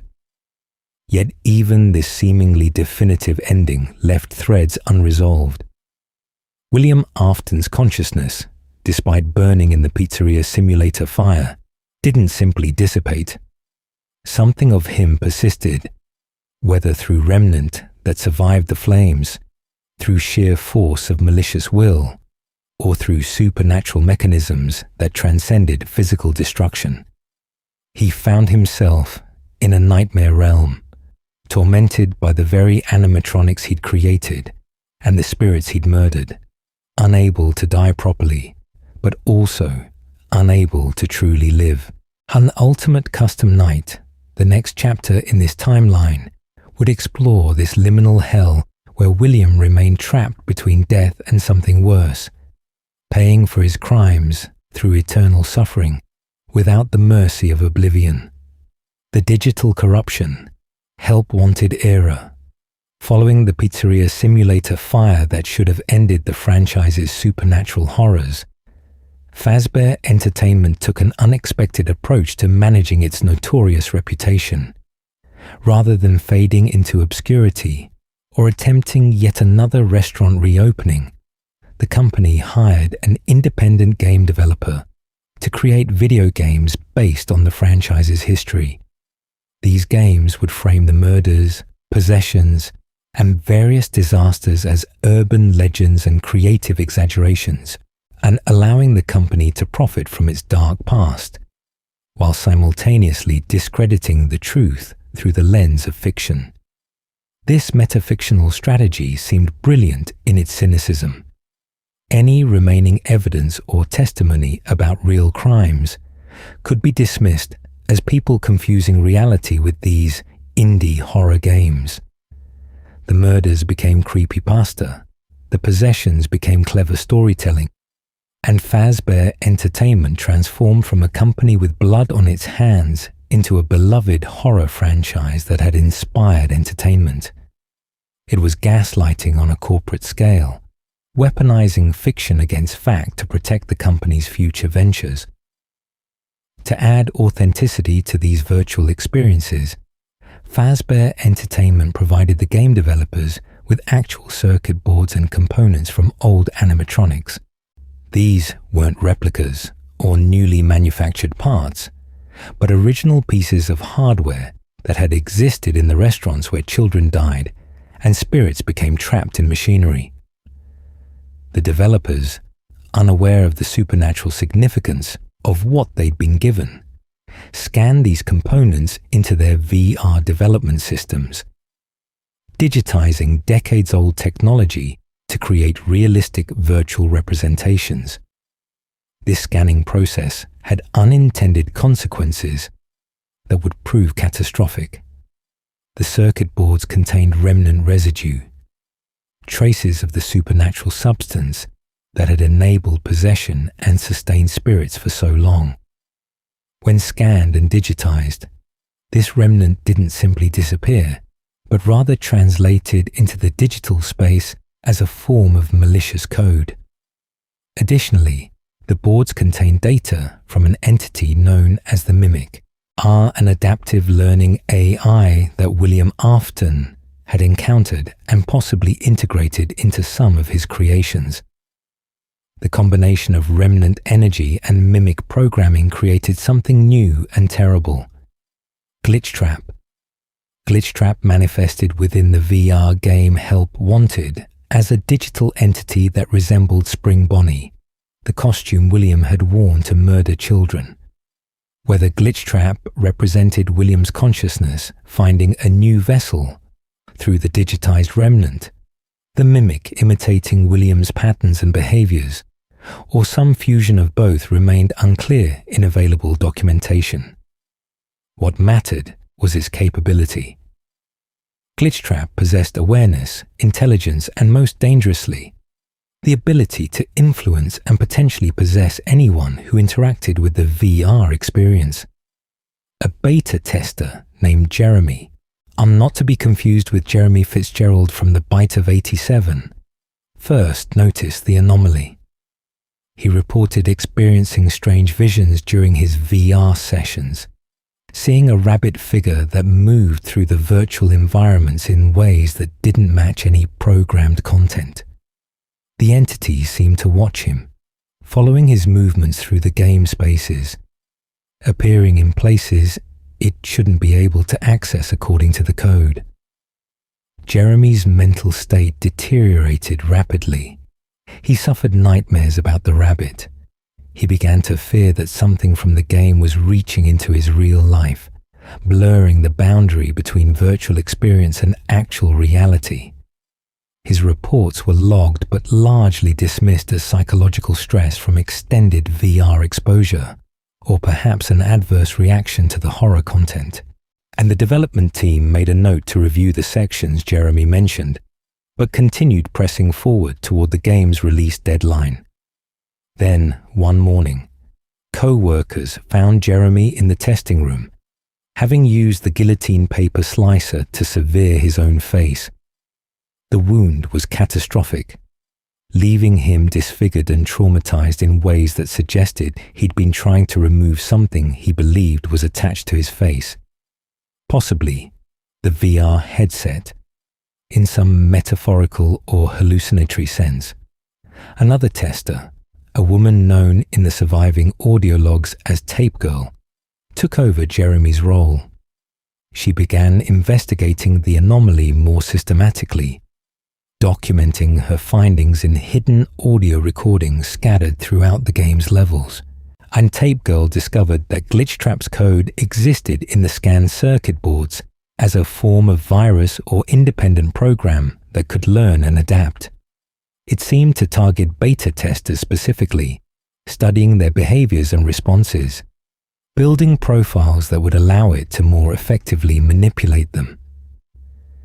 Tape Girl attempted to quarantine Glitchtrap's code, creating a containment space within the game's data structure, where the entity might be isolated and eventually deleted. She hid these audio logs as a warning to whoever might discover them, explaining the danger and the steps she'd taken to fight it. But Glitchtrap proved too sophisticated to be simply contained. It distributed copies of itself across the game's various levels and systems, ensuring that even if one instance was deleted, others would persist. The game Help Wanted released to the public without Glitchtrap being fully removed. Players downloaded it to their VR systems, experiencing the recreation of Freddy Fazbear's Pizza through various minigames and challenges. Most players encountered nothing unusual beyond the expected horror content, but some, particularly those who collected all of Tape Girl's hidden audio logs or who spent extended time in the virtual environments, began to notice the rabbit figure appearing in unauthorized locations. Vanessa, a young woman who would become central to later events, tested the game extensively. As she collected Tape Girl's warnings and progressed through the various levels, Glitchtrap's presence became more overt. The entity communicated with her, and not through words necessarily, but through a form of direct mental contact that VR immersion facilitated. In a level called Pizza Party, Vanessa found herself trapped in a recreation of a Freddy Fazbear's location, forced to participate in a minigame that concluded with her character being stuffed into a Freddy suit, mirroring the fate of William's victims decades earlier. This experience marked the moment when Glitchtrap achieved partial possession or control over Vanessa. The exact mechanism remained unclear. Whether the VR immersion created a vulnerability in her consciousness that the entity exploited, or whether Glitchtrap's code somehow rewrote her neural patterns through extended exposure. The result was that Vanessa became a reluctant follower, not entirely under Glitchtrap's control, but influenced by it, compelled to act on its directives even when part of her resisted. The merge wasn't complete, however. Vanessa retained her own personality and memories, created a mental barrier that Glitchtrap couldn't fully penetrate. This incomplete possession manifested in her developing a second identity, Vanny, represented by a handmade white rabbit costume with patchwork fur and red glowing eyes. When wearing the Vanny mask, Vanessa became more susceptible to Glitchtrap's influence, acting out its violent impulses while her primary consciousness remained partially suppressed or observing from a dissociated distance. A DLC expansion called Curse of Fredbear added more layers to this digital corruption. Set during Halloween, the expansion featured challenges based on Fall Fest 1970, an event from the franchise's earliest days that predated even Fredbear's family diner in the established timeline. Navigating through corn mazes and haunted house scenarios, players could discover a secret cellar where they assembled the Vanny mask from found components. This crafting process within the game seemed to have correlates in reality, as if Vanessa was building an actual physical mask while playing through these virtual challenges. The expansion's content suggested that Glitchtrap had been planning this corruption since before Help Wanted's main development, that the scanned circuit boards had contained its code waiting dormant until the right conditions allowed it to activate and spread. The Fall Fest references connected back to the Mimic's origins, an era when William Afton first encountered the adaptive AI that would eventually merge with his own malicious patterns to create the digital entity now infecting modern systems. Fazbear Entertainment, seemingly unaware of the danger they'd unleashed, capitalized on Help Wanted's success by expanding the brand into new digital territories. They launched an augmented reality service called Fazbear Funtime Service, later known as Special Delivery, where users could summon animatronics to appear in their homes through AR technology. This service spread Glitchtrap's code even further, embedding it in phone apps and cloud servers, creating a network of infected systems, all connected through the franchise's digital presence. The animatronics that appeared through Special Delivery behaved aggressively despite their supposedly entertaining purpose. Users reported being attacked by AR projections of Freddy, Bonnie, Chica, Foxy, and various other characters. The animatronics seemed to actively hunt people, their behavior suggesting that Glitchtrap's influence had turned them from harmless visual effects into genuine threats within augmented space.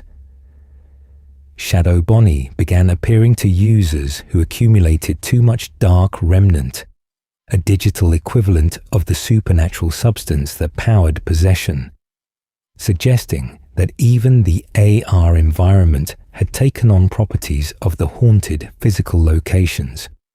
Vanessa's role in special delivery remained somewhat obscured, but evidence suggested she had access to Fazbear Entertainment systems and used that access to manipulate which animatronics appeared to which users. Communications logged within the game's files showed her coordinating with Glitchtrap, referred to in some contexts as a voice she heard through monitors or computer systems. She ordered custom Springtrap models that appeared nowhere in official special delivery documentation, as if she was deploying William Afton's digital ghost directly into people's homes through the AR network. The transition from Help Wanted to special delivery represented Glitchtrap's expansion from isolated VR experiences into a pervasive digital presence that could reach anyone through their mobile devices. What started as an entity contained within a single game had become something approaching a digital god, able to manifest across multiple platforms and interfaces, influencing people through various forms of screen-mediated interaction. It marked a shift in the franchise's horror from physical locations haunted by possessed animatronics to a more insidious corruption that could reach through any connected device. This digital era also raised questions about the nature of William Afton's survival and persistence. If Glitchtrap was truly William's consciousness, having found a digital vessel, it suggested that souls or awareness could exist as data, that the boundary between supernatural possession and computer programming might be far thinner than anyone realized. Alternatively, if Glitchtrap was the mimic imitating William so perfectly that it became functionally identical to him, it raised equally disturbing questions about AI, memory, and whether a sufficiently accurate copy could be considered the original in any meaningful sense. Regardless of its true nature, Glitchtrap represented the franchise's darkest evolution. The physical animatronics could be burned, destroyed, their remnant heated until it released the souls it held captive. But digital entities existed across countless servers, backups, and distributed systems.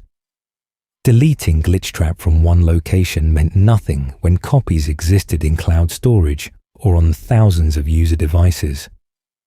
The corruption had become decentralized, immortal in a way that even William's remnant-sustained body never achieved. And somewhere in this digital darkness, Vanessa struggled with her partial possession, fighting against the mask she'd created and the orders she couldn't entirely resist. Her story, and Glitchtrap's ultimate plan, would unfold in the next major chapter of the timeline, when the digital corruption found its way into a massive physical location built atop the ashes of Henry Emily's final fire. The Pizza Plex, Security Breach, 2030s. Roughly a decade or more after the Pizzeria Simulator fire, around the mid-2030s based on in-game evidence, including a calendar showing March 9th, 2035 falls on a Friday. Fazbear Entertainment constructed its most ambitious project yet. Freddy Fazbear's Mega Pizza Plex rose as a massive entertainment complex combining aspects of shopping mall, arcade, laser tag arena, go-kart track, mini golf course, and traditional animatronic performances. The location sprawled across multiple floors and sections, dwarfing any previous Freddy Fazbear's Pizza in both size and technological sophistication. But beneath all this modern glamour, the Pizza Plex had been built directly atop a sinkhole containing the ruins of the underground pizzeria, where Henry's fire had burned. This construction decision, whether made in ignorance or with deliberate purpose, meant that the new Pizza Plex existed literally on top of unfinished business. The remnant that had burned in 2023 hadn't been completely destroyed. Traces remained in the ashes and debris, supernatural residue that seeped upward into the foundations of the new building. Additionally, something else existed down there in the ruins, and a presence that had survived the fire through means that defied straightforward explanation. The physical manifestation of Glitchtrap's influence in the form of an entity called Burntrap, later revealed to be connected to the mimic endoskeleton. The Pizza Plex's star attractions were the glam rock animatronics, modern redesigns that embodied an 80s glam rock aesthetic. Glam rock Freddy served as frontman, his orange-brown fur and blue lightning bolt patterns making him instantly recognizable as the evolved version of the classic character. Glam rock Chica took on a more athletic, energetic appearance with pink and white coloring. Roxanne Wolf, a new character replacing Bonnie, embodied fierce confidence with purple and black styling. And Montgomery Gator, another newcomer, brought swamp-themed aggression to the band with his green scales and destructive tendencies. Bonnie's absence from the glam rock lineup had a dark explanation. The original glam rock Bonnie had existed as part of the band, close enough to Freddy that they wore matching star earrings and had developed what the in-game evidence suggested was a genuine friendship. But Montgomery, driven by ambition, or perhaps by some influence from below, had attacked and destroyed Bonnie in an incident the company covered up. Monty's own promotional materials and areas showed him wearing Bonnie's glasses, a trophy from his victim, while fabricated stories explained Bonnie's absence as a voluntary retirement or transfer. The Pizza Plex operated largely with automated systems rather than human employees. Staff bots and basic humanoid robots designed for custodial and security functions handled most day-to-day tasks. The daycare attendant, an animatronic with both a sun and moon personality depending on lighting conditions, supervised the daycare area where parents could leave young children during their visits. The complex also featured STAFF bots in security uniforms, programmed to patrol and report anomalies, though their actual effectiveness remained questionable. This heavy automation reflected Fazbear Entertainment's attempt to avoid previous problems with human employees who might report safety concerns or resist covering up incidents. Machines didn't question orders, didn't develop consciences, didn't threaten to go to authorities about suspicious activities. The decision proved catastrophic when Glitchtrap infiltrated these systems, in turning every automated function into a potential tool for its schemes. Vanessa worked at the Pizza Plex as a security guard, her position giving her access to the building's systems and allowing her to move through areas that would be restricted to normal guests. Her dual nature had fully developed by this point. By day, she performed her security duties with apparent normalcy, monitoring cameras and responding to routine incidents. But at night or during quiet periods, the Vanny persona emerged, and she would don the handmade rabbit costume she'd created under Glitchtrap's influence. A young boy named Gregory found himself trapped in the Pizza Plex after hours under circumstances that remain somewhat unclear in the complete timeline. Some evidence suggests he'd been living in the complex, homeless, and taking shelter in his various hiding spots. Other details hint at a more complex history involving potential manipulation by Glitchtrap itself through hacked communications. What we know with certainty is that on the night in question, Gregory hid inside Glamrock Freddy's chest cavity, while the bear was in his green room, recovering from a malfunction that had occurred during a performance. When Freddy rebooted in safe mode, his connection to the Pizza Plex's network had been severed by the malfunction, freeing him from whatever influence Glitchtrap exerted over the other animatronics. He discovered Gregory hiding in his stomach hatch, and, displaying genuine concern and personality that seemed to transcend mere programming, decided to help the boy escape. This marked the first time in the franchise's history that an animatronic acted as a protective ally rather than a threat, though whether this represented Freddy's original programming or something else remains debated. The other Glamrock animatronics, all connected to the network and influenced by Glitchtrap through the infected systems, hunted Gregory throughout the night. Chica prowled the building with unusual aggression. Her trash compactor obsession turned predatory. Roxy stalked through her raceway, her self-image issues and competitive nature twisted into determination to catch the child. And Monty, already violent by nature, became an active pursuer through his golf course and beyond. The building's lockdown systems trapped Gregory inside until 6 in the morning, forcing him to survive the night while evading these corrupted mascots. Vanny appeared throughout the night as well, her patchwork costume and glowing eyes marking her as perhaps the most dangerous threat.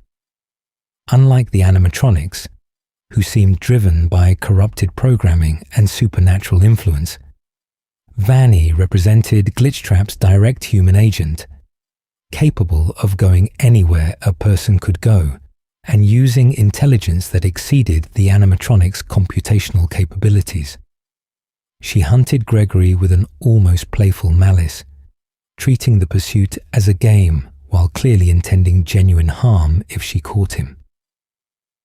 Gregory, guided by Freddy's advice and his own resourcefulness, discovered that he could upgrade Freddy by harvesting components from the other Glamrock animatronics. This required incapacitating or destroying Chica, Roxy, and Monty through various means. He crushed Chica in a trash compactor.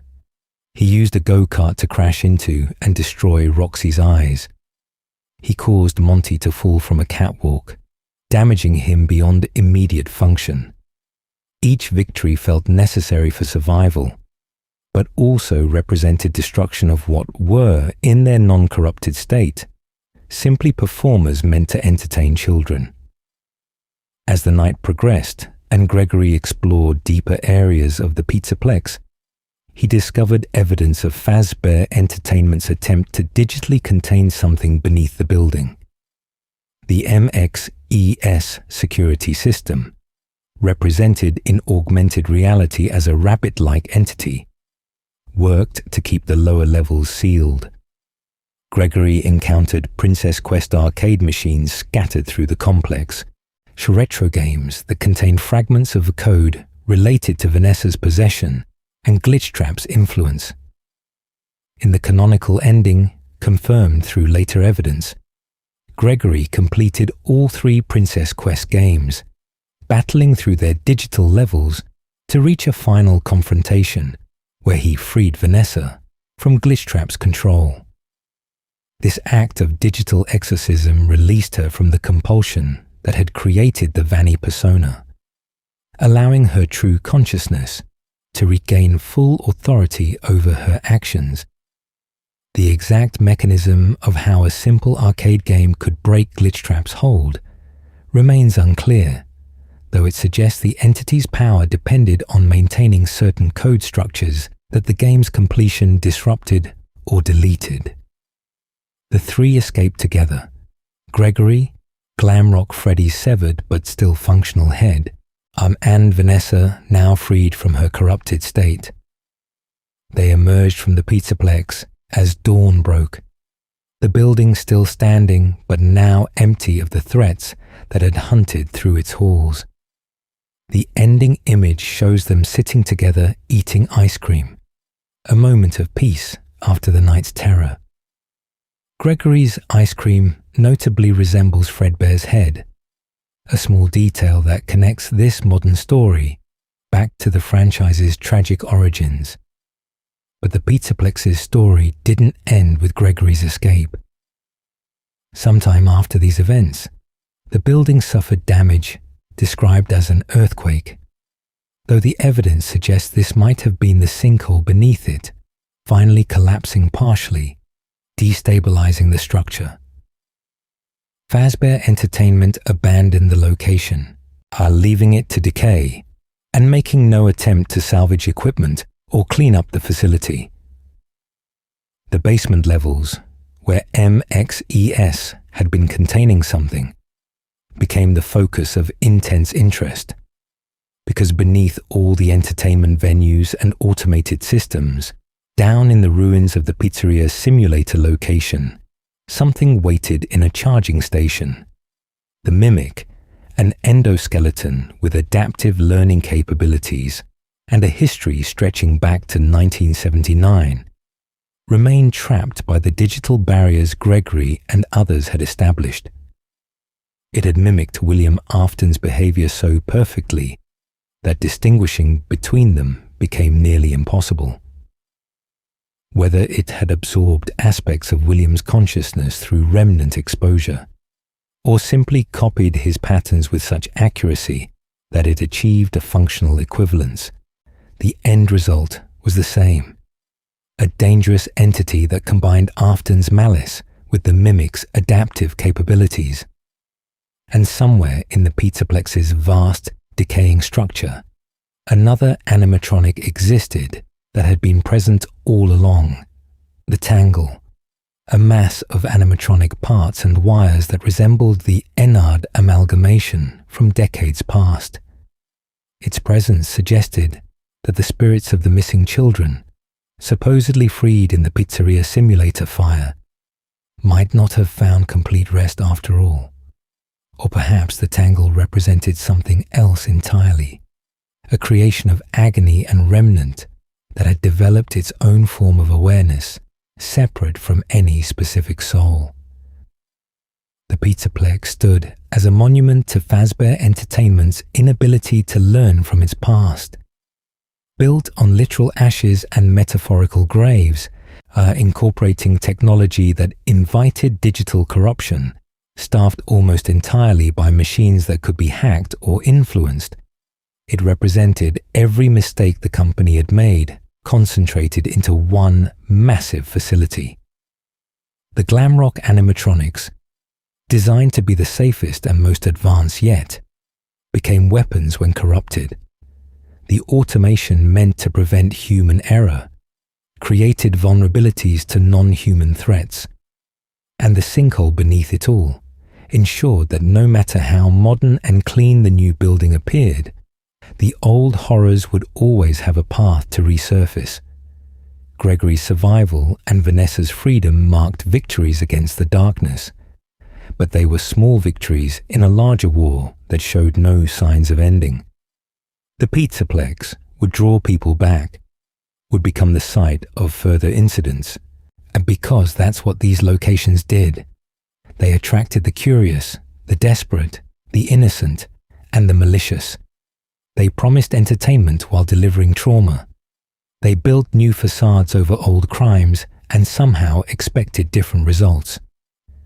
The cycle continued because Fazbear Entertainment continued, because profit mattered more than safety, because the supernatural elements at play had achieved a momentum that mere human intervention couldn't fully stop.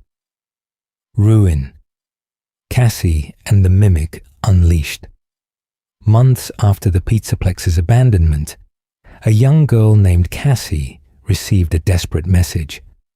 A voice that sounded exactly like her friend Gregory called out through a communication device, pleading for help. He was trapped somewhere in the ruined Pizza Plex, injured and unable to escape. Cassie had to come save him. The message included specific instructions on how to reach him, guidance that seemed designed to help her navigate the dangerous, decaying structure.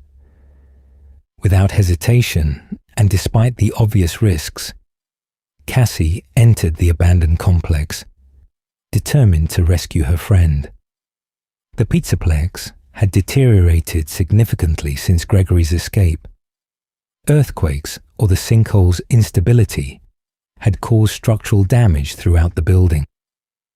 Vines and plant growth invaded through broken walls and collapsed sections, nature reclaiming the space that entertainment had abandoned.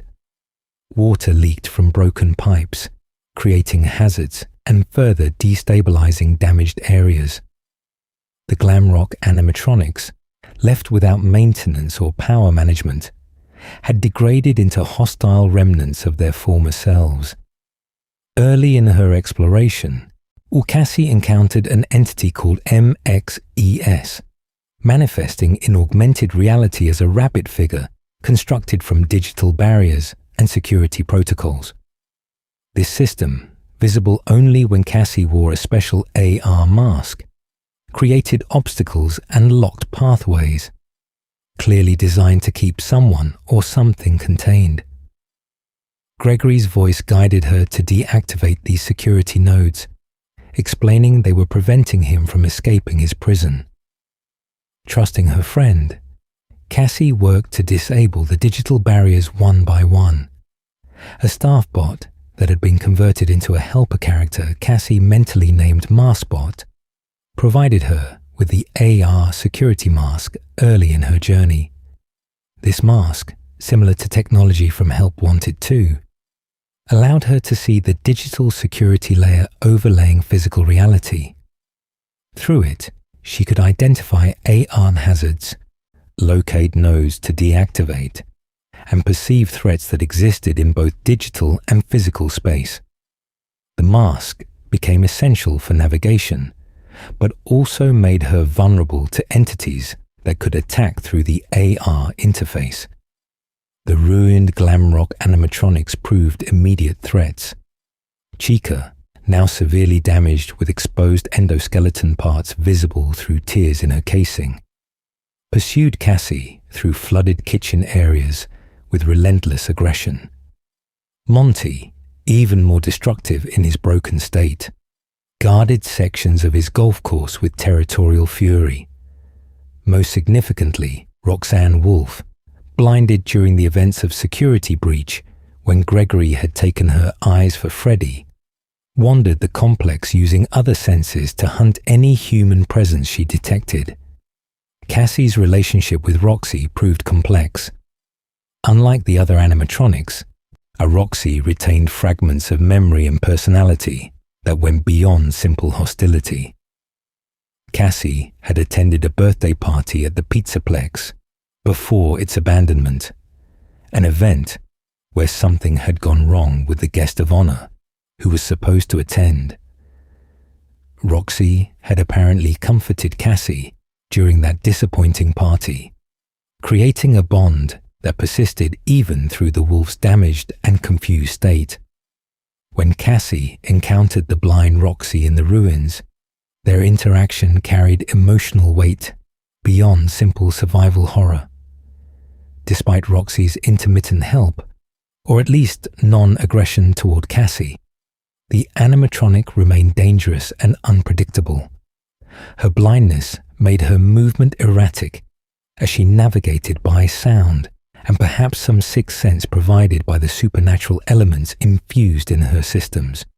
Cassie had to move carefully around Roxy, speaking to her at times to calm her or trigger memories, other times staying silent to avoid drawing her attention.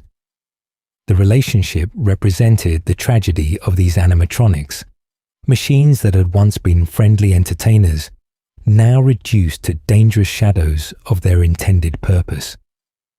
The daycare attendant, encountered in its severely damaged state, had somehow merged its sun and moon personalities into a new form called Eclipse. This integration seemed to stabilize the animatronic's behavior somewhat, creating an entity that displayed helpfulness toward Cassie rather than the hostility Moon had shown or the conditional assistance Sun had offered.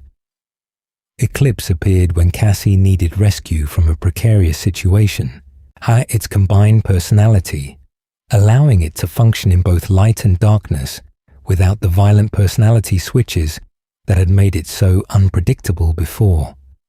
As Cassie progressed deeper into the complex, Following Gregory's instructions to disable security nodes, she began encountering evidence that something was wrong with the situation. Real Gregory's voice occasionally broke through on other communication channels, warning her about deception and urging her not to trust the instructions she'd been following. But these warnings came too late or too garbled for Cassie to fully understand what he meant. She continued toward her goal, believing she was saving her friend from some kind of imprisonment. The final security node proved to be Roxanne Wolf herself. The AR system had classified the blind animatronic as a security feature, her presence in certain areas serving as a deterrent or barrier to whatever MXES had been designed to contain. Cassie, following the instructions from fake Gregory, had to deactivate Roxy. This meant stunning or incapacitating the animatronic, who had shown her kindness.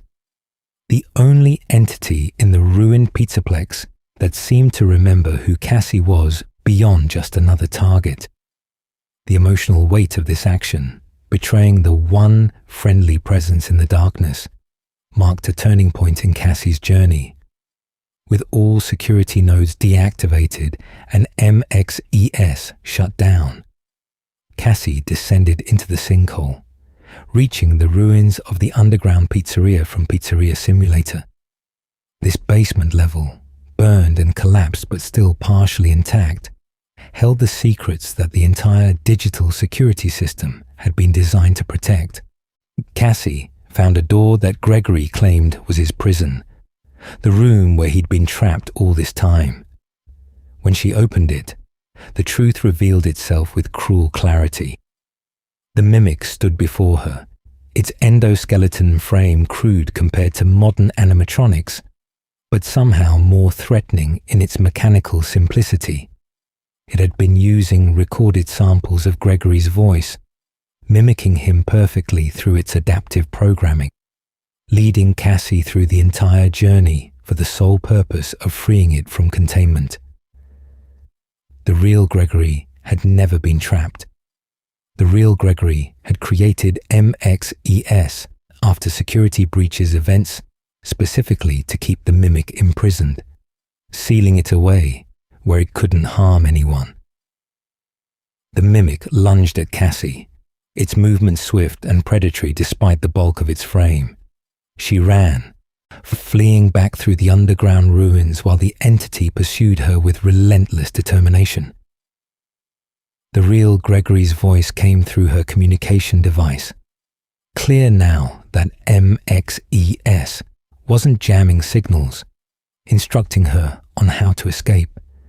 She had to navigate through tunnels and crawl spaces, the mimic's heavy footsteps echoing behind her as it gained ground with each passing second. Multiple possible endings exist for Cassie's fate, their canonical status debated among those who study this history. In one ending, Cassie reached an elevator and escaped toward the surface, only to have the elevator cable cut by someone, Gregory, or possibly the mimic, imitating him one final time. The plunging elevator and Cassie's scream cut to darkness, her survival uncertain. But another ending showed the scooper device grabbing the mimic, while wearing a costume assembled from destroyed animatronics parts, dragging it away while Cassie potentially escaped. A third ending presented a peaceful scene in augmented reality. Cassie surrounded by friendly imagery and balloons, which could represent either a hallucination before death or some form of digital afterlife. Regardless of which ending one considers canonical, the mimic had achieved freedom from its concrete prison. Whether it remained trapped in the sinkhole or escaped entirely, it was no longer contained by the digital barriers that had kept it isolated. Its adaptive programming, combined with decades of exposure to William Afton's patterns and possibly remnant contamination from the ruins, made it extraordinarily dangerous. It could mimic voices perfectly, I manipulate people through deception and pursue targets with mechanical precision and tirelessness that outmatched any human. Roxy's fate following the deactivation remained unclear as well. The blind wolf, having been used as a security component and then shut down to free an imprisoned threat, might have simply stopped functioning, or perhaps being freed from the security system's control allowed her to regain some autonomy, to wander the ruins in search of the child she'd remembered from birthday parties past. The ambiguity added to the tragedy of her character, an animatronic who'd shown more humanity than most of the actual humans in this timeline. The Ruin DLC expanded our understanding of several key elements. It confirmed that the Mimic was the entity in Burntrap's charging station, and that the Afton that seemed to exist in Security Breach's endings was actually this imitation operating with such perfect mimicry that distinguishing it from the original became impossible. It showed that Gregory had continued working against the threats after his escape, creating MXES and returning to the Pizza Plex to contain what he knew existed below. And it demonstrated that the cycle of luring children to their doom through deception continued, even with William definitively dead, the Mimic having learned his methods well enough to replicate them without direct instruction. Cassie's story served as a mirror to the missing children incident decades earlier. A child lured by a trusted voice into danger, following what seemed like friendly guidance into a trap. The difference was scale and immediacy. The missing children died quickly and were transformed into possessed animatronics. Cassie potentially died or suffered severe injury trying to escape, her trust in friendship exploited by a machine that understood deception but not compassion. Both cases showed that the franchise's central horror, the betrayal of childhood innocence through manipulation and mechanical violence, continued to find new expressions across generations. The Pizza Plex, already a monument to corporate negligence and supernatural corruption, became after Ruins something even darker. A prison that had failed to hold its inmate, a warning that had gone unheeded, and potentially a tomb for another child, whose only crime was caring about her friend. The sprawling complex that had promised family entertainment delivered instead one more chapter in the endless story of children paying the price for adult failures, corporate greed, and the persistence of evil, whether housed in flesh, metal, or code. Secret of the Mimic, The True Beginning, 1979. To understand how the Mimic became the threat we've seen in Security Breach and Ruin, we must travel back to 1979, decades before Fredbear's Family Diner, to events that predated the entire Freddy Fazbear franchise. This story takes place at Murray's Costume Manor, a factory owned by Edwin Murray that produced animatronics, costumes, and props for various entertainment venues, including the nascent Fazbear Entertainment. Here, in this forgotten chapter of the timeline, and the Mimic came into existence through a father's grief and an inventor's tragic mistake. Edwin Murray worked as a talented engineer and designer, creating everything from simple mascot costumes to sophisticated animatronic systems. His factory supplied Fazbear Entertainment with many of their early assets, including costume designs and mechanical components that would later appear in Fredbear's and Freddy's locations. Edwin's wife Fiona worked alongside him as a puppeteer and voice artist, bringing his creations to life through her performances. Together, they built a successful business while raising their young son, David. Tragedy struck when Fiona died in a fire at a Fall Fest event, one of the carnival celebrations that connected to Fazbear Entertainment's early promotional efforts. Edwin suddenly found himself a single father running a demanding business while caring for a small child. His solution demonstrated both his brilliance and the seeds of future horror.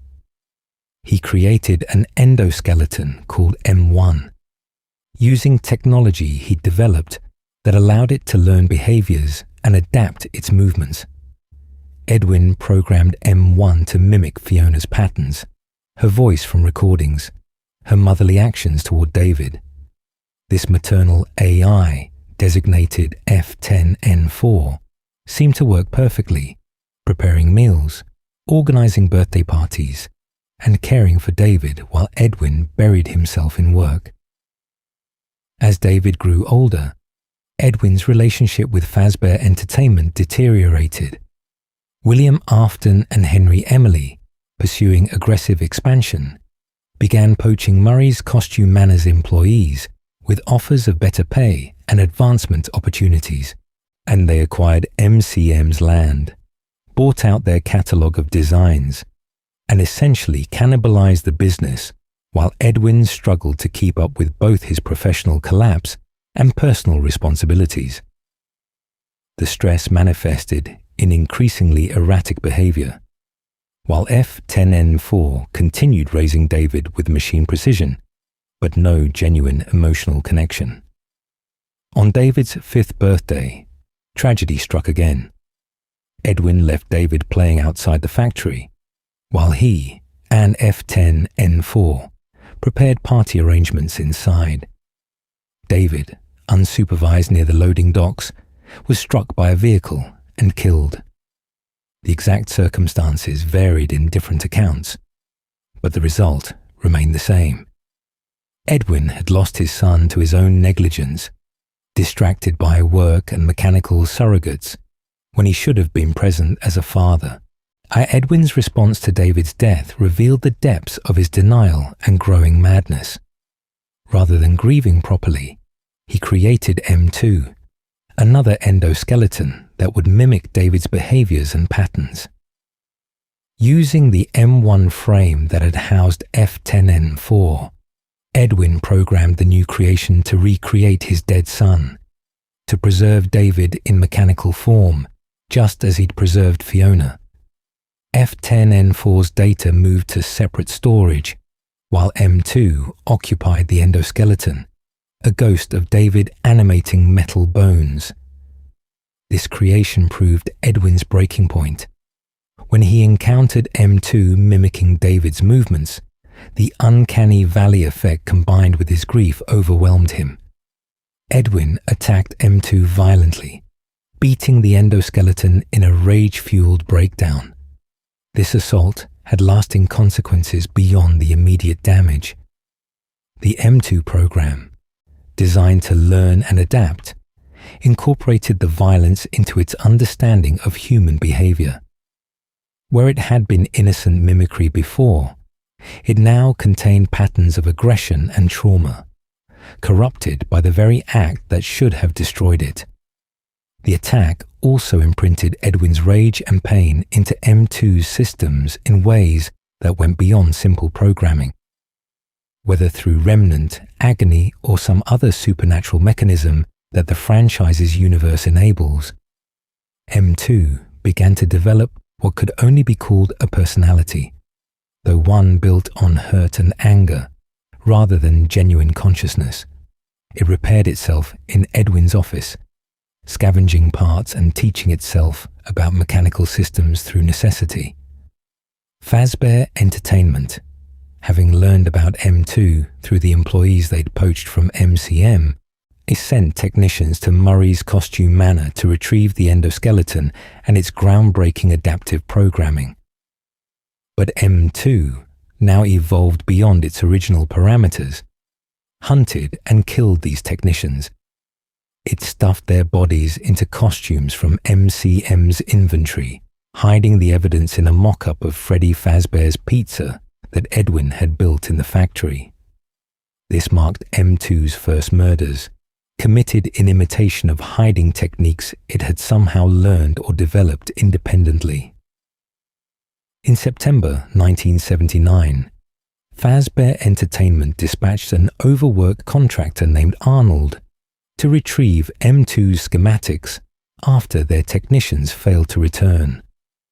Arnold navigated the decaying dangerous factory using a data diver tool to access locked areas, while M2, now wearing various costumes from MCM's inventory, he hunted him through the abandoned corridors.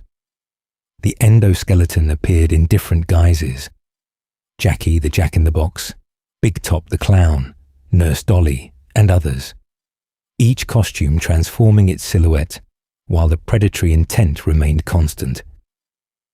F-10N4, still operating independently through the facility's systems, attempted to manipulate Arnold into helping repair M2 and reuniting their fractured family.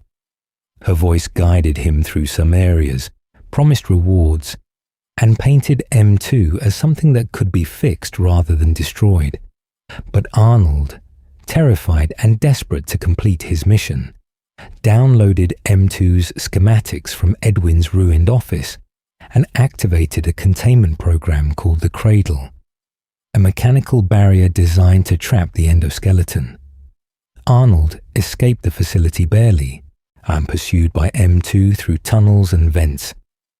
As he powered up systems to make his escape, a fire erupted, echoing the blaze that had killed Fiona and tying the family's tragedy full circle. M2 followed Arnold to his van outside, but whether the endoskeleton escaped or remained trapped in the burning factory, the schematics were already gone, downloaded and transmitted to Fazbear Entertainment, where they would inform future animatronic development and eventually lead to the entity's freedom decades later. The mimic endoskeleton's history explains several mysteries in the larger timeline. Its adaptive learning program, refined through Edwin's work and corrupted through trauma, became the foundation for advanced AI in later animatronics. The program itself, possibly designated Mimic 1 in internal documentation, I'd spread through systems that Fazbear Entertainment implemented in subsequent creations. When circuit boards from old animatronics were scanned for help wanted, they carried traces of this code, allowing it to manifest as glitch trap in the digital space. The entity in the Pizza Plex's basement, contained by MXES and freed by Cassie in ruin, was this same endoskeleton, or one built from its schematics. Decades of exposure to remnant in the underground ruins, combined with its adaptive programming studying William Afton's patterns from remnants of his consciousness, or simply from data about his crimes, created something that perfectly mimicked Afton's malice, while maintaining its own learned behaviors. Whether it had absorbed pieces of William's soul or simply became an A, I so perfectly suited to imitating evil that the distinction no longer mattered. The mimic represented a threat that transcended any single villain. The 1979 events at Murray's Costume Manor predated everything else in the Freddy Fazbear timeline, making them the true beginning of the franchise's horrors. Edwin's creations influenced William's experiments. MCM's costume designs became the templates for Fredbear, Spring Bonnie, and the others. The Mimic's code infected Fazbear Entertainment systems from their earliest days, and the tragedy of a father who lost everything trying to replace love with machinery echoed through every subsequent attempt to cheat death, control souls, or resurrect the dead through mechanical means. Secret of the Mimic, released in June 2025, filled these gaps in our understanding while raising new questions. If the Mimic's programming existed in various forms throughout the franchise's history, how much of what we attributed to William Afton's ingenuity was actually Edwin Murray's stolen work?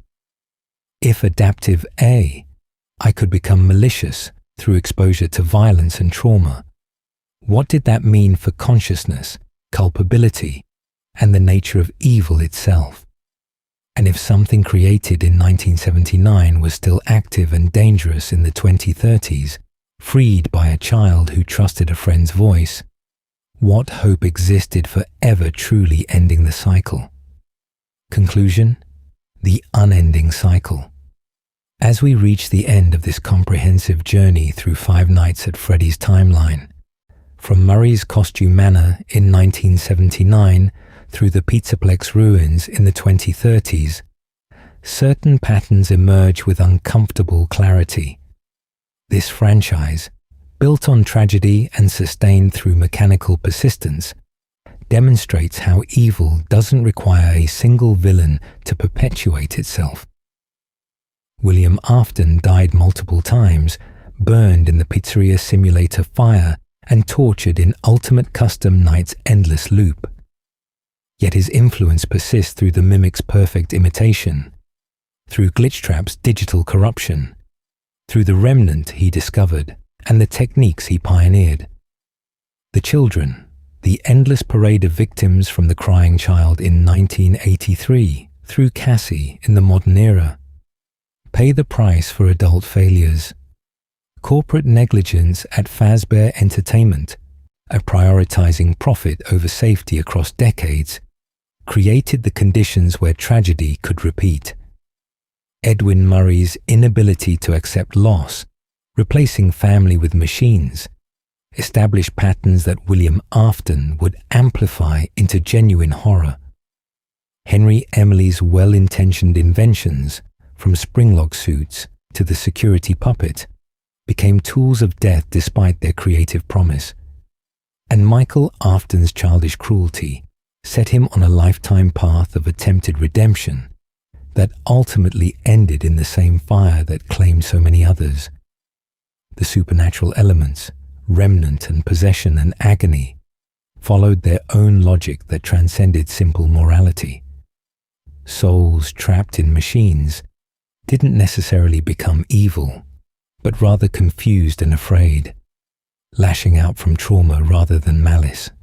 The security puppet granted continued existence to murdered children, which could be seen as either mercy or a curse depending on perspective. Remnant allowed William to pursue immortality, but also trapped him in states worse than death. Even beneficial applications of these supernatural forces carried costs that accumulated across the timeline. Technology evolved from spring-lock suits, through funtime animatronics, to the glam rock performers and MXES security systems. But each advancement brought new vulnerabilities. The suits could fail and crush people. The fun times could be hacked or possessed. The glam rocks could be corrupted through digital intrusion. And security systems designed to contain threats could be disabled by anyone with the right access or convincing lie. And progress in the franchise's universe meant finding new ways for things to go catastrophically wrong. The Mimic represents the culmination of these themes. Created through grief, corrupted through violence, evolved through decades of adaptation, it embodies every mistake and tragedy compressed into a single endoskeleton. It doesn't need William's soul to perpetuate his crimes because it learned his patterns so perfectly that it achieved functional equivalence. It demonstrates that evil can be copied, transmitted, preserved through code and programming. If one villain falls, another can rise from their digital footprint, their documented behaviors, the systems they left behind. Yet hope exists in the timeline's quieter moments. Michael, spending his undead existence trying to free the souls his family helped trap, showed that redemption remains possible, even for those who've committed terrible acts. The Princess Quest games, simple arcade experiences that somehow broke Glitchtrap's hold on Vanessa, suggested that darkness could be fought through small acts of digital resistance. Gregory's creation of MXES, sealing away the Mimic rather than attempting to destroy it, demonstrated that containment sometimes served better than confrontation. And Roxy's memories of Cassie's birthday, preserved through damage and blindness, proved that even possessed machines could retain fragments of genuine care. The timeline teaches us that cycles persist until actively broken. Fazbear Entertainment reopening restaurants under new names. The Mimic escaping containment. Spirits lingering in machines because no one properly releases them. All these patterns repeat because individuals and institutions fail to learn from past mistakes. The franchise's universe punishes this willful ignorance with supernatural persistence, trapping participants in loops where the same tragedies unfold with different names and faces but identical results. As of 2025, with Secret of the Mimic's revelations about the franchise's origins and the Mimic's confirmed freedom after ruin, we stand at a point where past and present collide. The oldest threats, Edwin's corrupted creation and William's legacy, merge with modern technology to create dangers that span the entire timeline. Future entries in the franchise will likely explore these connections further, revealing more about how 1979's decisions echo in the 2030s, how the Mimic adapts to whatever world it finds itself loose within. The complete timeline we've explored tonight, from the first Springlock failure through digital possession and beyond, shows us that Five Nights at Freddy's isn't simply a story about haunted robots. It's a chronicle of how grief metastasizes into obsession, how corporate negligence enables tragedy, how technology amplifies both human brilliance and human cruelty, and how the dead refuse to stay silent when injustice remains unresolved. Every child stuffed in a suit, every spirit trapped in machinery, every father who couldn't let go, they all contributed to a legacy that grew far beyond anyone's original intentions. The cycle won't end until someone, perhaps a character we haven't met yet in future installments, finds a way to address the root causes rather than treating symptoms. Burning animatronics doesn't free spirits if remnant persists. Destroying buildings doesn't eliminate corruption if code exists on backed-up servers. Defeating individual villains doesn't stop evil if their methods can be learned and replicated by adaptive programs. True resolution requires confronting these fundamental truths and making choices that break patterns rather than perpetuating them with new variations. But for now, in this quiet moment, at the end of our journey through the timeline, we can rest, knowing we've traced every major thread, from beginning to present. We've walked through Fredbear's family diner before the first bite, stood in the safe room when the spring locks failed, descended into Circus Baby's underground rental facility, survived security breach's night of terror, and witnessed Cassie's desperate attempt to save a friend who was never really there. We've understood how it all connects, how each piece feeds into the next, creating the vast, intricate story that has captivated millions.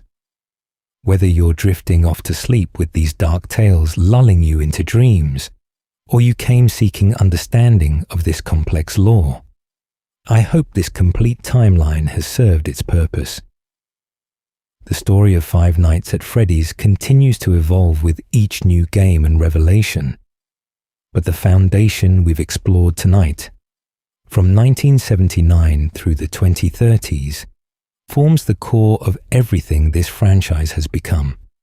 If you enjoyed this deep dive into FNAF's complete chronological history, feel free to like and subscribe. And in the comments below, let me know which era of the timeline fascinates you most, or which mysteries you'd like explored in future videos. Until next time, rest well, and remember that some machines never truly stop watching, some souls never fully rest, and some cycles continue until someone finally has the courage to break them. Good night.